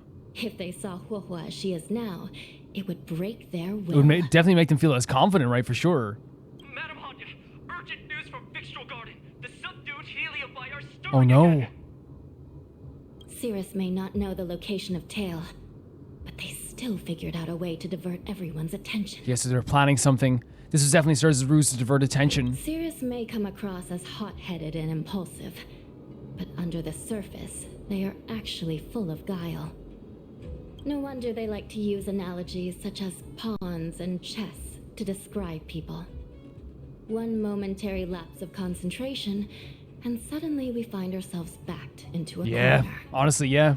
It looks like the end game that General Jing Yuan has been trying to avoid is fast approaching. Sushang, please head to the seat of divine foresight and fetch the general. Is it a battle with the general? Let's hurry back to Fixtral Garden now, while there's still a chance to turn things around. It's time to teach Cirrus a lesson. Oh my god, we're gonna fight. Well, regardless if it's the general, we're fighting Cirrus now. You know what I mean? Regardless of who it is, we're fighting Cirrus at this moment. Is there like a purple thing around here we could like activate so we can get like, so, and we don't need it, but like, it's sometimes nice. Yeah, that whole moment was absolutely fantastic. It's such a beautiful thing to have, and again, in a very Honkai fashion, right? And I say that like in the best way possible. In a very Honkai fashion, they told a story here of that was so abnormal and off the wall, but it still had like a lot of beauty in it as well. And I feel like it's one of those things where it's like a found family situation again, where it's like, yes, people did leave her in her life. Yes, that's absolutely horrible, and F them, 100% F them. But she has found a family here and found loved ones and found people that love her. There's something to be said about you, right? And it says something about the people that didn't love you. If that a Heliobi can love someone, I'm going to use the word love, can love someone the way the Tail truly does adore and love and has admiration for Huohuo, I would love to go to her mother and say, hey, you couldn't love your daughter, but a Heliobi can. What does that say about you? That she's such a sweetheart and such a lovely soul. And a person that everyone wants to just support and motivate and be motivated by. And you, personally, couldn't love her? But a Heliobi, a fragment of Ignomar can. An enemy of the Xianshou, supposed enemy. An enemy of the general. But you couldn't. But you could not. Your daughter was given more support by a Heliobi. And I don't want to downplay Heliobis because they're absolutely incredible. Like their culture is like so crazy to hear about. Their history, like they're very intelligent and varied creatures. But I just think it's so amazing, like the way this has all turned out. Honestly, you can tell I'm already bitter about the people that were. Oh wow, they all formed together. If it isn't the judges at the Ten Lords Commission, sluggish as ever. And this is Tail. Oh, and is that Mr. Tail? Back to being a guard dog, I see. How delightful. This calls for a celebration. Still, after our last encounter, I've no intention of including you in my plans. To see Ignomar's most powerful fragment now burdened with emotions pains me. Oh, they don't like that they've It's a pity. become so supportive. But you've become expendable. Who are you calling expendable? The Tell Ten 'em. Lords Commission's matrix is still intact. The Heliobi cannot leave Fixtral Garden. You may think you have the upper hand. Hanya's so but you're cool. nothing more than a caged animal. She's so cool. You will never. Oh, I didn't mean to skip it. Sorry. That was never my plan. I came to Fixtral Garden for one reason and one reason alone. To fight the Luofu's formidable general. So this is the end game. This could be the end game then. He seemed fond of playing the waiting Look at the scene. I merely capitalized on that. While you were all out on a wild goose chase, I rallied other Heliobi to my cause, thereby increasing my strength. Yeah, they're all surrounding him now. Thanks to all of you, I've amassed the power of every heliobus sealed within Fixtral Garden. Wow. All I need to do now is wait for the General to make his grand entrance. And he will arrive. If I know the General, he will be here. Before that happens, I should keep my end of the bargain. Destroying you without leaving a trace. Well, here we go. We're going for it. We're literally going into a battle right now. I thought the General would arrive before this. Are we doing... Oh. He can cause all enemies... I thought they were doing the same tutorials before. They can cause all the enemies to take immediate action. Okay. There's a good chance that the allies of Fiend Fire can switch to enemies' side, so watch out. That's fine. That's no problem. Don't forget we use ultimates. Eternal sleep is not the end. The dead to change that around. We've entered the storm. This is gonna be crazy. This is gonna be crazy. I know we should wait to use the ultimate for Jing Liu. But it might be good to just like take some enemies down as well, maybe. Let's see some sparks fly! And then raise it back up again, you know? All will be revealed in lunar flame. Is that all you got? Time to change tactics. Lend me your strength. Lovely shot there as well. And now we get the burst too. Or the blast, I should say. Lovely stuff. Small fry. Love that. It's so impactful. It feels so good. Restore, because it gives us more energy, usually. Catching me up. Repay. Time to suffer. Troublesome.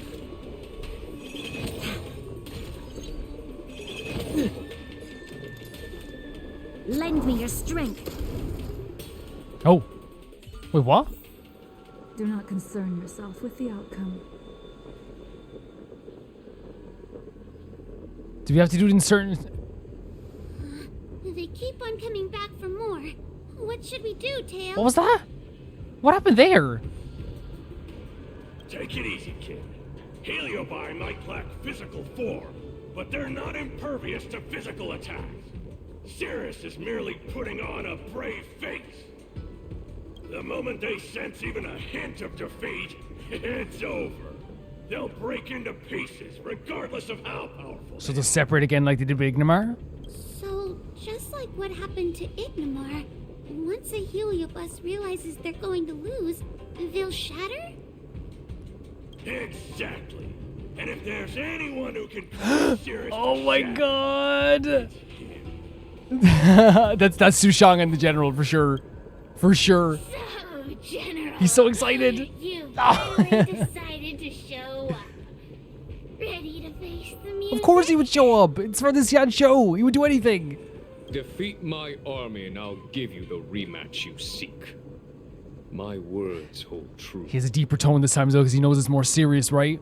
As I but he's still being confident. previously, When Tang Xiao and Ignimar fought, the scales were balanced. But for you, Cirrus, this game was never about fairness, was it? And yet here we are. My power decidedly outmatches yours. You got it. You got it. Notions of Look at him. rules and equal competition are mere illusions. Now, if you don't mind, allow me to show you how the endgame is played. Wait. So he still has to defeat us if he wants anything to do with this, right? He still has to defeat us. Eternal sleep is not the dead return. We should probably keep this when they get the red thing, right? For sure.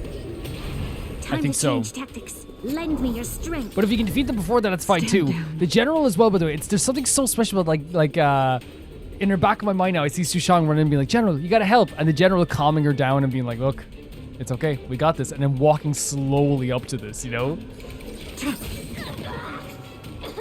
And of course the General would come here and do this, you know what I mean? Of course he would. I'd never any doubts in my mind.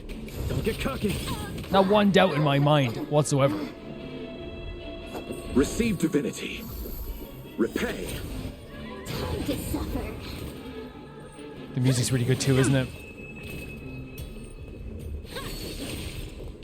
Subdue. Troublesome. By the 10 lords. Surrender. We can't do our ability here, but we can do this. And raise up some stuff too. And some skill points. Subdue.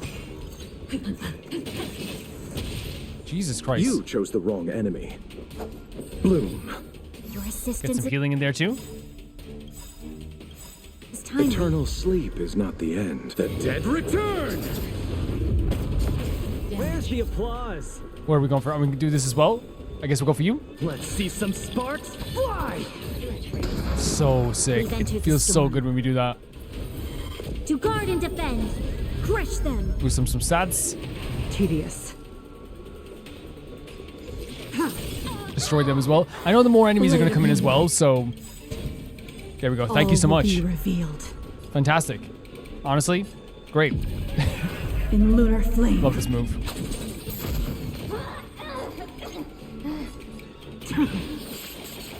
Just as they appear as well. Accept your defeat. You are best. Go on, Genuine. Genuine has so much confidence in us as well, by the way. You know what I mean? He's so much confidence in us as well. Lend me your strength. And it's so nice to see. Nowhere to run. Receive divinity. Very good stuff. There we go. Well, what the hell? What? Look at it. What are we looking at? The general not even flinching. Didn't even flinch.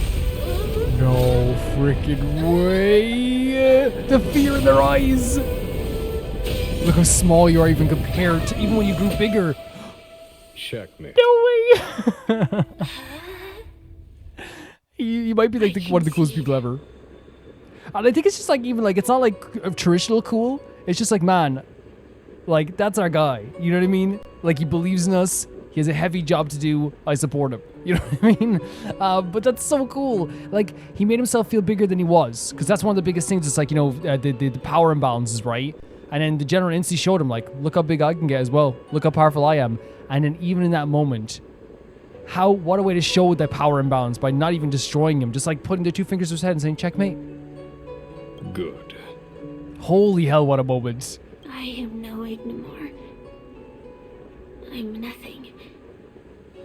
Nothing more than a faint flicker. That was an insane scene, by the way. Insane. I know of no faint flicker that could strategize such a fierce battle against one of the Rainbow Arbiter's generals. Listening to a winner feign humility is enough to make one sick. He doesn't need to. He literally does not need to feign humility for you. I don't know what you think is happening here.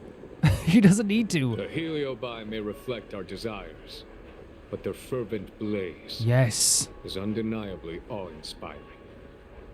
Neither General Tang Xiao nor myself would deride such a foe. That's such an incredible way to put it. It's like, yes, like, you know, like all the stuff they do, like what they're the reflection of our desires, but like legitimately, like this burning passion to fight the general for so freaking long.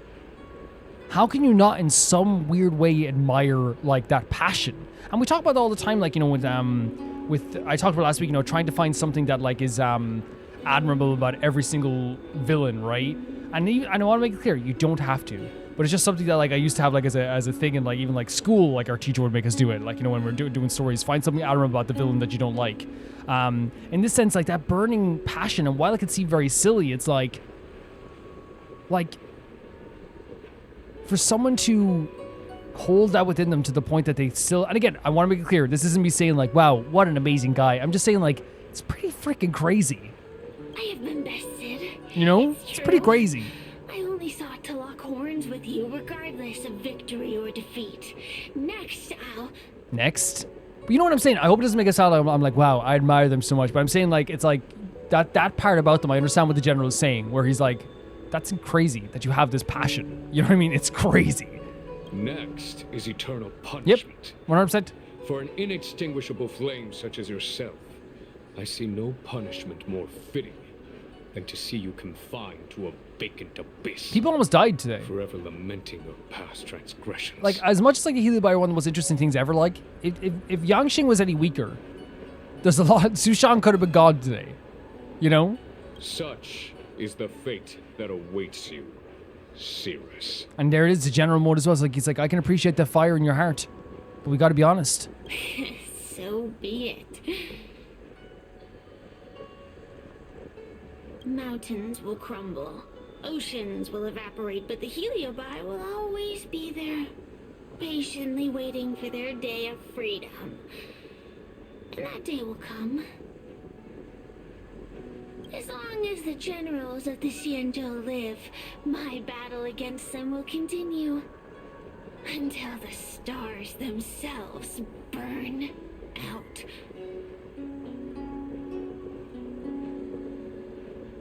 Insane. What a line.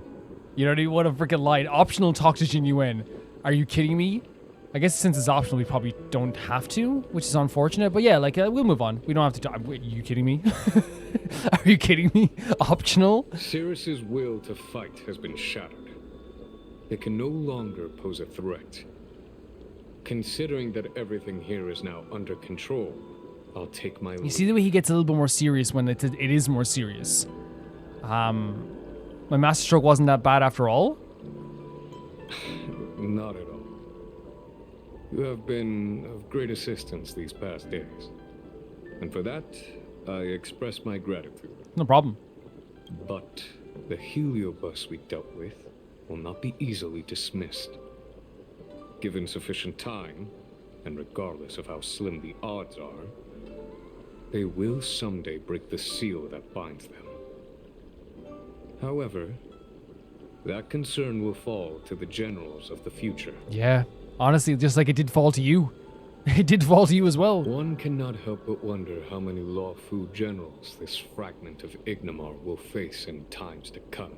Is he after, like, Fu Xuan next time? Speaking purely from the perspective of a warrior, I must say, I feel somewhat envious. The Heliobi objective is pretty simple, don't you think? It would be easier if you stepped in from the start.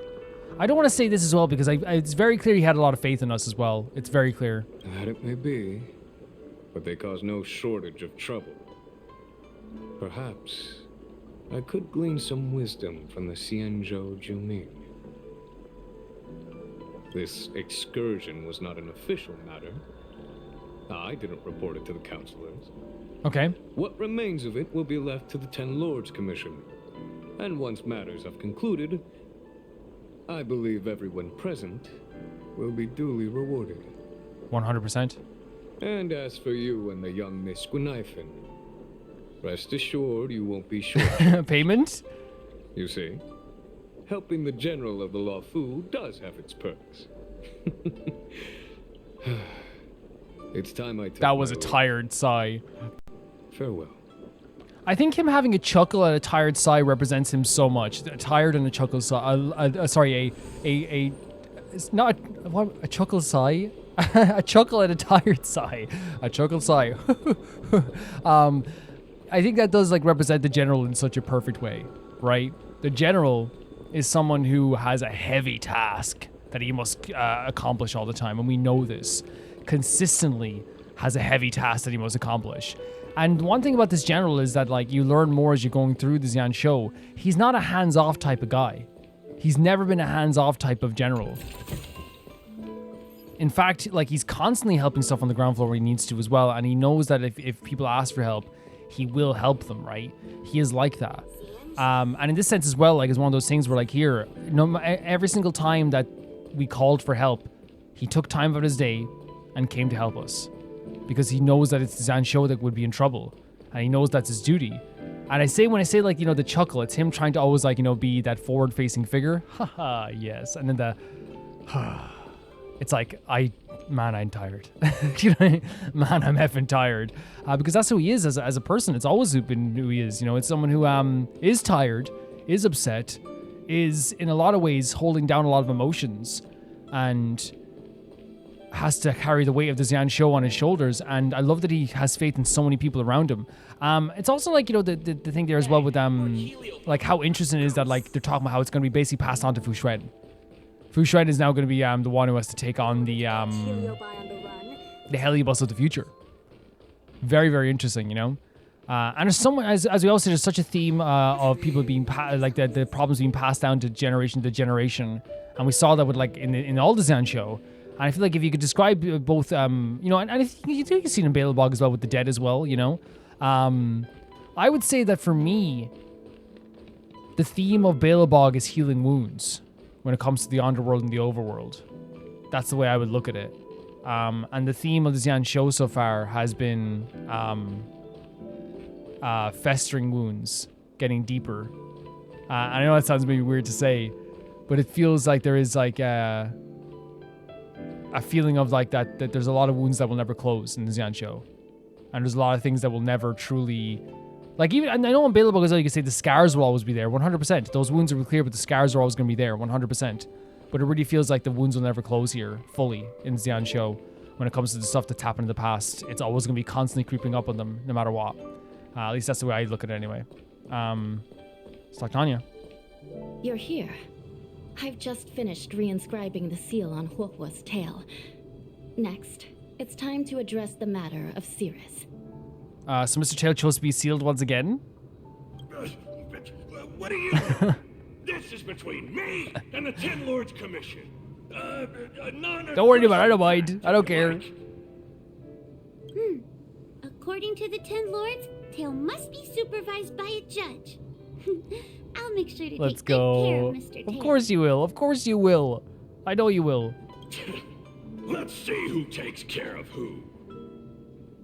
Besides, when Mr. Tail isn't around, the other Heliobi pick on me. I feel safer when Tail is here.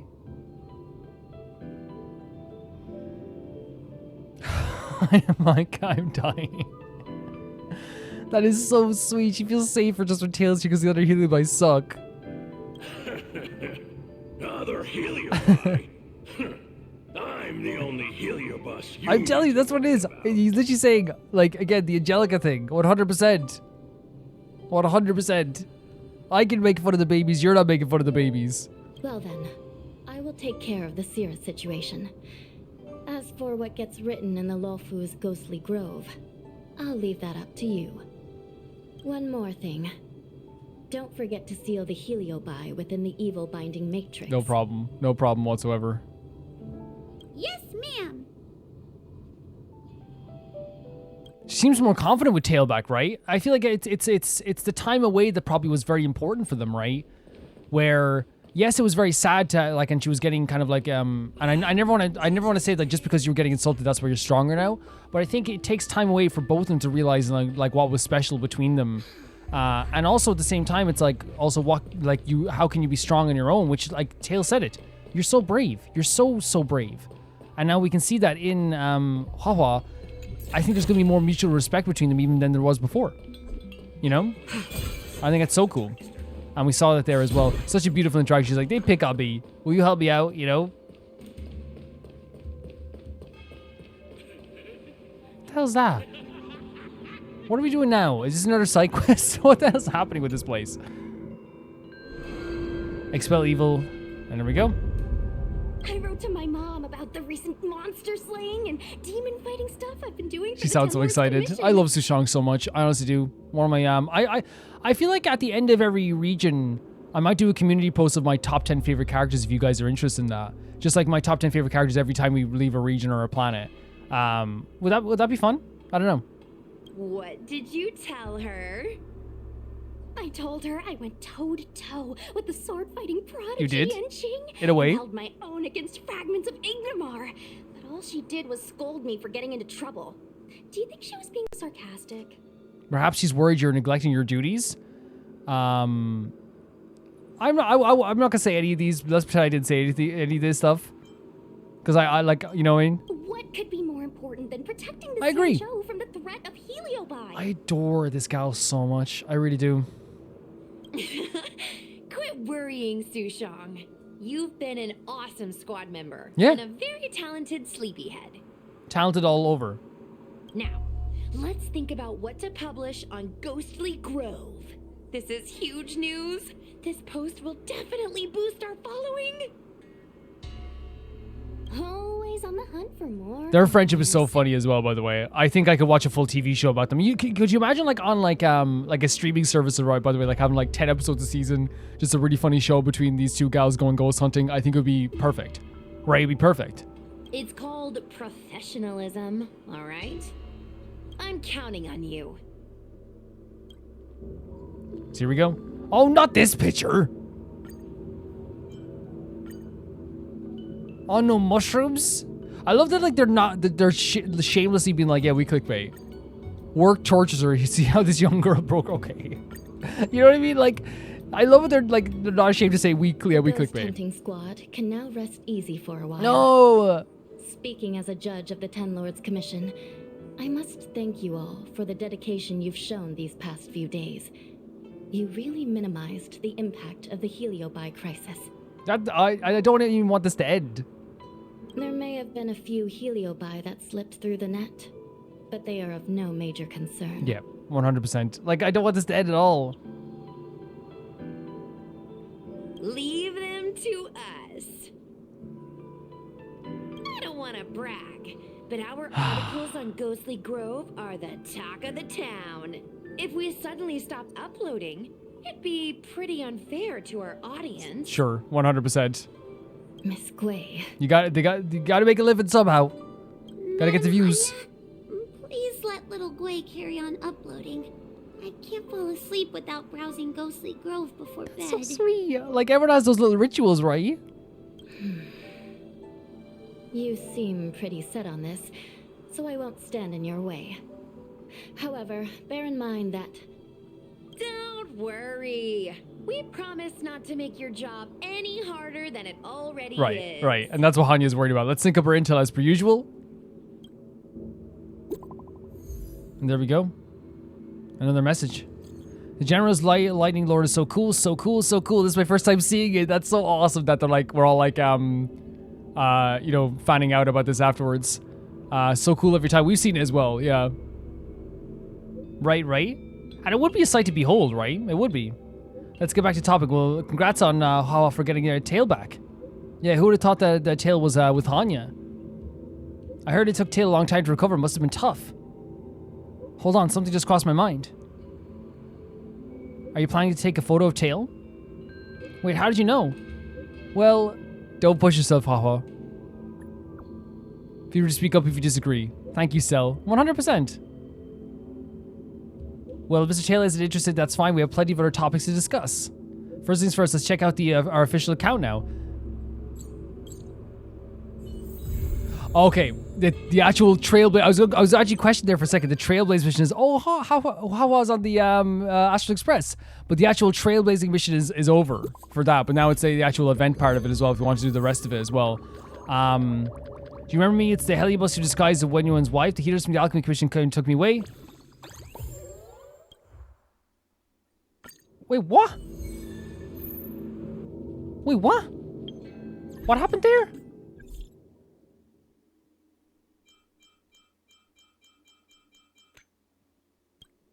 Oh, here we go. According to the Fox Nutrition, those close to the sea should present an item for their belongings. I'll offer them a kite to the Fox Tomb in the Fixed Control Garden. It'll be my personal way of remembering. Once it's done, I'll be waiting for you to see me once again. See you there. So there's other quests that are involved in this too. And as I said, like, you know, this is incredibly long. And we could definitely go back and, like, do some of the other, like, missions as well. I'm glad that they do give you other missions. But I hope you understand that we're, like, at the 4-hour mark as well. So this will be, like, where we leave this quest for now at the very least. But it's good to know that, like, if you ever want to do a cleanup episode, we can go back and do a bunch of missions like this too. So good to know as well. But I think no one's gonna ever like and even if they did, like, that's, you know, that's my decision. It's my decision to end at the 4-hour mark. So that's the end of. And you guys know that. I know it sounds very forceful, but I always have to be like, you know, like, hey, it's also my playthrough, you know. So even if it's not okay to some, hey, I want you to see do the other missions. This is the end of the video, guys. You know. This was great. This was really, really great. And I really like the, how, and again, this, in the end, it turned out to be like even a lot longer than I thought it would be. In the end, it turned out to be over like 10 hours.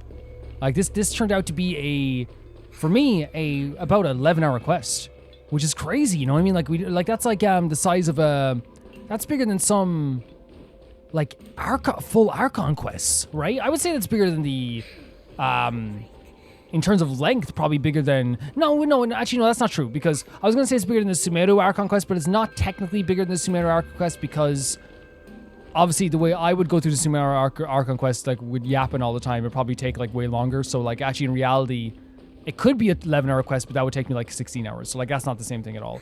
But yeah, a really, really cool quest with really cool, characters, new characters.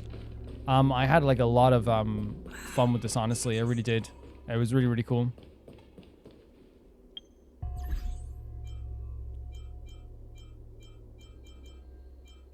I wonder if we could, like, I don't think we have enough for another wish yet. Oh, we do already? This game just hands us out like candy. This game says, hey, do you want another wish? Do you want another one? I'm just giving them away. Oh, we don't need it, but we'll take it, right? We don't need it, but we'll take it. And actually, I think we can get one more wish before we go, right? We definitely get one more wish before we go. I think that would be in... Is this?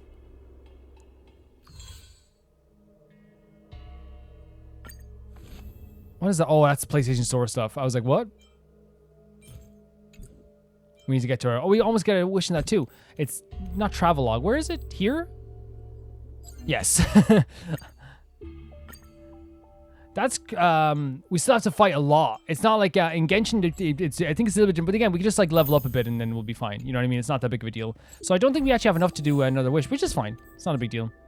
But we can next time anyway and stuff like that too. I'm not like, I'm not feeling any pressure from that anyway either as well, so that's okay. So to talk about this like on a whole, I really liked this event and this continuance mission. I think it was really fun. It was long, but it was very, very good. I think what it did, my favorite thing it did overall, in terms of like an outline of what it did, is really like set up the Heliobi lore and story in a much bigger way than it was before. So now we have Heliobi as a story, but also... they're not just parasites. They're something much bigger. They're something with a history and a story, and it's really, really cool. And we have like all different types of Heliobi as well, as we saw throughout the story too, like the one with like when you win and you and all this stuff. And we could see it like affecting everyone around this place too. They didn't just like tell us that it was affecting everybody. We saw how like dangerous they really can be, and how mischievous they can be, and how funny they can be. They're also varied in that sense too. I think that Jin Yuen was like a huge part of this too. Like he was a massive part of this quest. Like with the story with Yanqing, for example, was so freaking good. It was so good. I feel like Yanqing and Duel like both like felt like they let each other down for a moment there and were each disappointed in each other. There was this idea that like Yanqing was focused too much on the idea of wins and losses, which I think is totally understandable, especially when you're so young to think about it in that way. I lost a battle, I lost this. When what really matters to Jin Yuen's perspective is like saving lives, and when you dispatch your enemy, it's for a good reason, most times as well. As we know, that's what probably he wants Yanqing to feel as well. And I feel like when Yanqing, he definitely felt like a failure after losing to Blade and Lune. While also maybe like he did withstand the fight, the Jingliu, but he obviously like would not win that fight. I think right now, at least at the very least. So there probably was a lot of self-consciousness that came into the Yanqing thing as well. But when they both shared a smile together in that moment, there was like no judgment or no malice. It was like you can get on this right path again, and it was such a beautiful moment. It shows that like Yanqing is praised by so many people in this story, and like, but he still has a way to go, and there's nothing wrong with that. You know what I mean? There's nothing wrong with that whatsoever. Like, yeah, as I said, Jin Yuen felt like a failure, but he did such an amazing thing here. It really upset him that it failed Yanqing more than it did like the idea of Yanqing, like, being on the wrong path. It's like I led him to the wrong path. Like, not led him to the wrong path, but felt like he led him to the wrong path. And I think that's such a beautiful thing to blame yourself in that sense. I think it's a good teacher in a way too, and a good mentor. I feel like Yanqing as a journey, like as a character's journey, could be a 20-part series, like on a TV show. His journey as a sword master, like the moment he turned around to that Heliobi and like reaffirmed his character, it was beautiful. And I feel like nothing in this game is easy at all. Like nothing in this story is easy. Nothing in this world is easy. Even something like sword training will have this much of like a big story to it. You know what I mean? I feel like that's so important to the characters. Even sword training is massive to these characters. I adore how Su Shang stayed behind as well, like swordman to swordman. She also wanted to, to go on her own journey of being a great swordsman. So it made sense that she was like, so incredible here at the same time too, and admired him also at the same time also. The Tail and Huohuo, oh my god, Huohuo story was even better than I could ever expect. I think Huohuo is like, was feeling like less than. She felt like she had a lack of love, and it's so apparent in the story. With her mother, the kids on the schoolyard, and like I feel like it's so normal to feel less than after all she went through, like feel unwanted. It seeped her whole life into this, you know, like that feeling of being unwanted, and it seeped into her whole life. So it's easy for her to curse what she saw as the source of all this, and that was Tail. And you can even feel like Tail was feeling bad about this too. But like even Tail being the most powerful piece of Ignomar, he adored Huohuo, I feel like in a way too. At least my perception he did. To the point that he was willing to like even pretend and possess like the former people in her life to make her feel better. Because even he thought they sucked. He was like, these guys suck. Like, honestly. And he thought that Huohuo was amazing for all the stuff that she did going out on her own to try and find him. Like, you can feel that she had like a lot of respect for her, and he actually does like a lot of admiration for her as well. I think it was hard for Huohuo to see what was right in front of her sometimes. You know, and it's hard for a lot of people to see that. Like, she has Hanya, Shui, Stell, Gui, Sushang. All have like this great love for her. Tail as well, all have this great love for her. But sometimes, as we know, we always say it's hard to see the forest from the trees. But after seeing everyone come to her aid and seeing Tail help her out as well, I hope she now knows she's capable of a lot of things. And I honestly think that she's like has a lot of love surrounding her as well. It's also really funny that she's like aside to watch over Tail now. Like that's, you know, Tail loves that. You know he does. I think like also to talk about the general, by the way, I think the general like. It was great during this. I think he worked so hard for the Xian show. I think he has so much faith, though, at the same time around him. He has faith in, like, the Gal crew here, Yanqing, Hanya, all aspects of the Xian show. And in the end, he stepped in to challenge Cirrus and show Cirrus he is no longer, like, this is no longer, like, Ignomar. Like, we're not in the same league. But I think even in that moment, he stepped in because he had to. But I think he does have, like, a lot of faith in... And, like, he wants to. He wants to help people in the Xian show. But I think he has a lot of faith in everyone else. That's why he kind of let them do most of the stuff. Not because he was, like... anyway lazy. He's just like, I know these people can handle up to a certain point. That's why he was like, hey, fight my people first, fight my Gal crew first, then you can fight me, you know? But it seems like after this, like Fu Xuan is going to be the one who's going to fight the Heliobi next. They will not stop trying to fight the general. At least some of them will not stop try and fight the general, which is honestly like a very cool aspect of the story too, in fairness, that they have they would have this desire, non-stop desire to fight the general, and Fu Xuan will be next. I guess overall, this was a really spooky quest with a lot of fun aspects to it. Like, there's a lot of great character development and new characters as well, and bringing back of old stories as well and older characters as well. Like bringing back the Yanqing stuff, introducing Hanya and Huohuo, and reintroducing Shui and all this stuff as well. Gui. Like, this is a really great introduction to a lot of characters, and it expanded on the Heliobi lore and history. The relationship between Gui and Sushang was so fun as well. Oh my god, it was so fun. They had such a great friendship, and now we have new friendships with them as well. More and more, I feel like it sets the scene for the Xian show a lot in this quest too. Like, the Xian show is one of the most interesting places that I've been to in a game, and has so much history and lore. As I said, I do feel like a big theme of the Xian show is like wounds that will never close, but they have to like keep on living. You know what I mean? While I feel like the Balebog is like scars that will never truly fully heal. You know what I mean? It's like a little bit different, but I feel like there is a theme of that here, at least in this game. I love the UI as well. The minigames are fun too. And it was a long quest, but I didn't actually feel like the length too much. It wasn't too painful at all, honestly. But with that, guys, I'm going to say goodbye. And thank you so much for watching this episode. Thanks so much for supporting this series. I know these episodes are very long. But I did want to break it up into another part after this. Even though there wouldn't be any problem, no one would even have much of a problem with it. I feel like you know, like it's one of those things where like you know, you couldn't really break this up anyway. It was all part of one big moment here as well. I feel like even though the Yanqing stuff is amazing, the Huohuo is amazing, they could all be their own story quests. We're going to do it all in one go out today. Thank you so much to TieFire2, JB Bull, Johnny the Banana, The Ghost of Inazuma, Felicious Felix, Yule, Radish Anusta, Deathtrap, Links Markey, Assassin, True Peanut Butter, Peter Shelson, Heck, Leon, High Casparian, Jared Beanham, and the high streamer YouTube, Roy Gamer 7 and Blasco. I'll see you all so soon. Bye bye.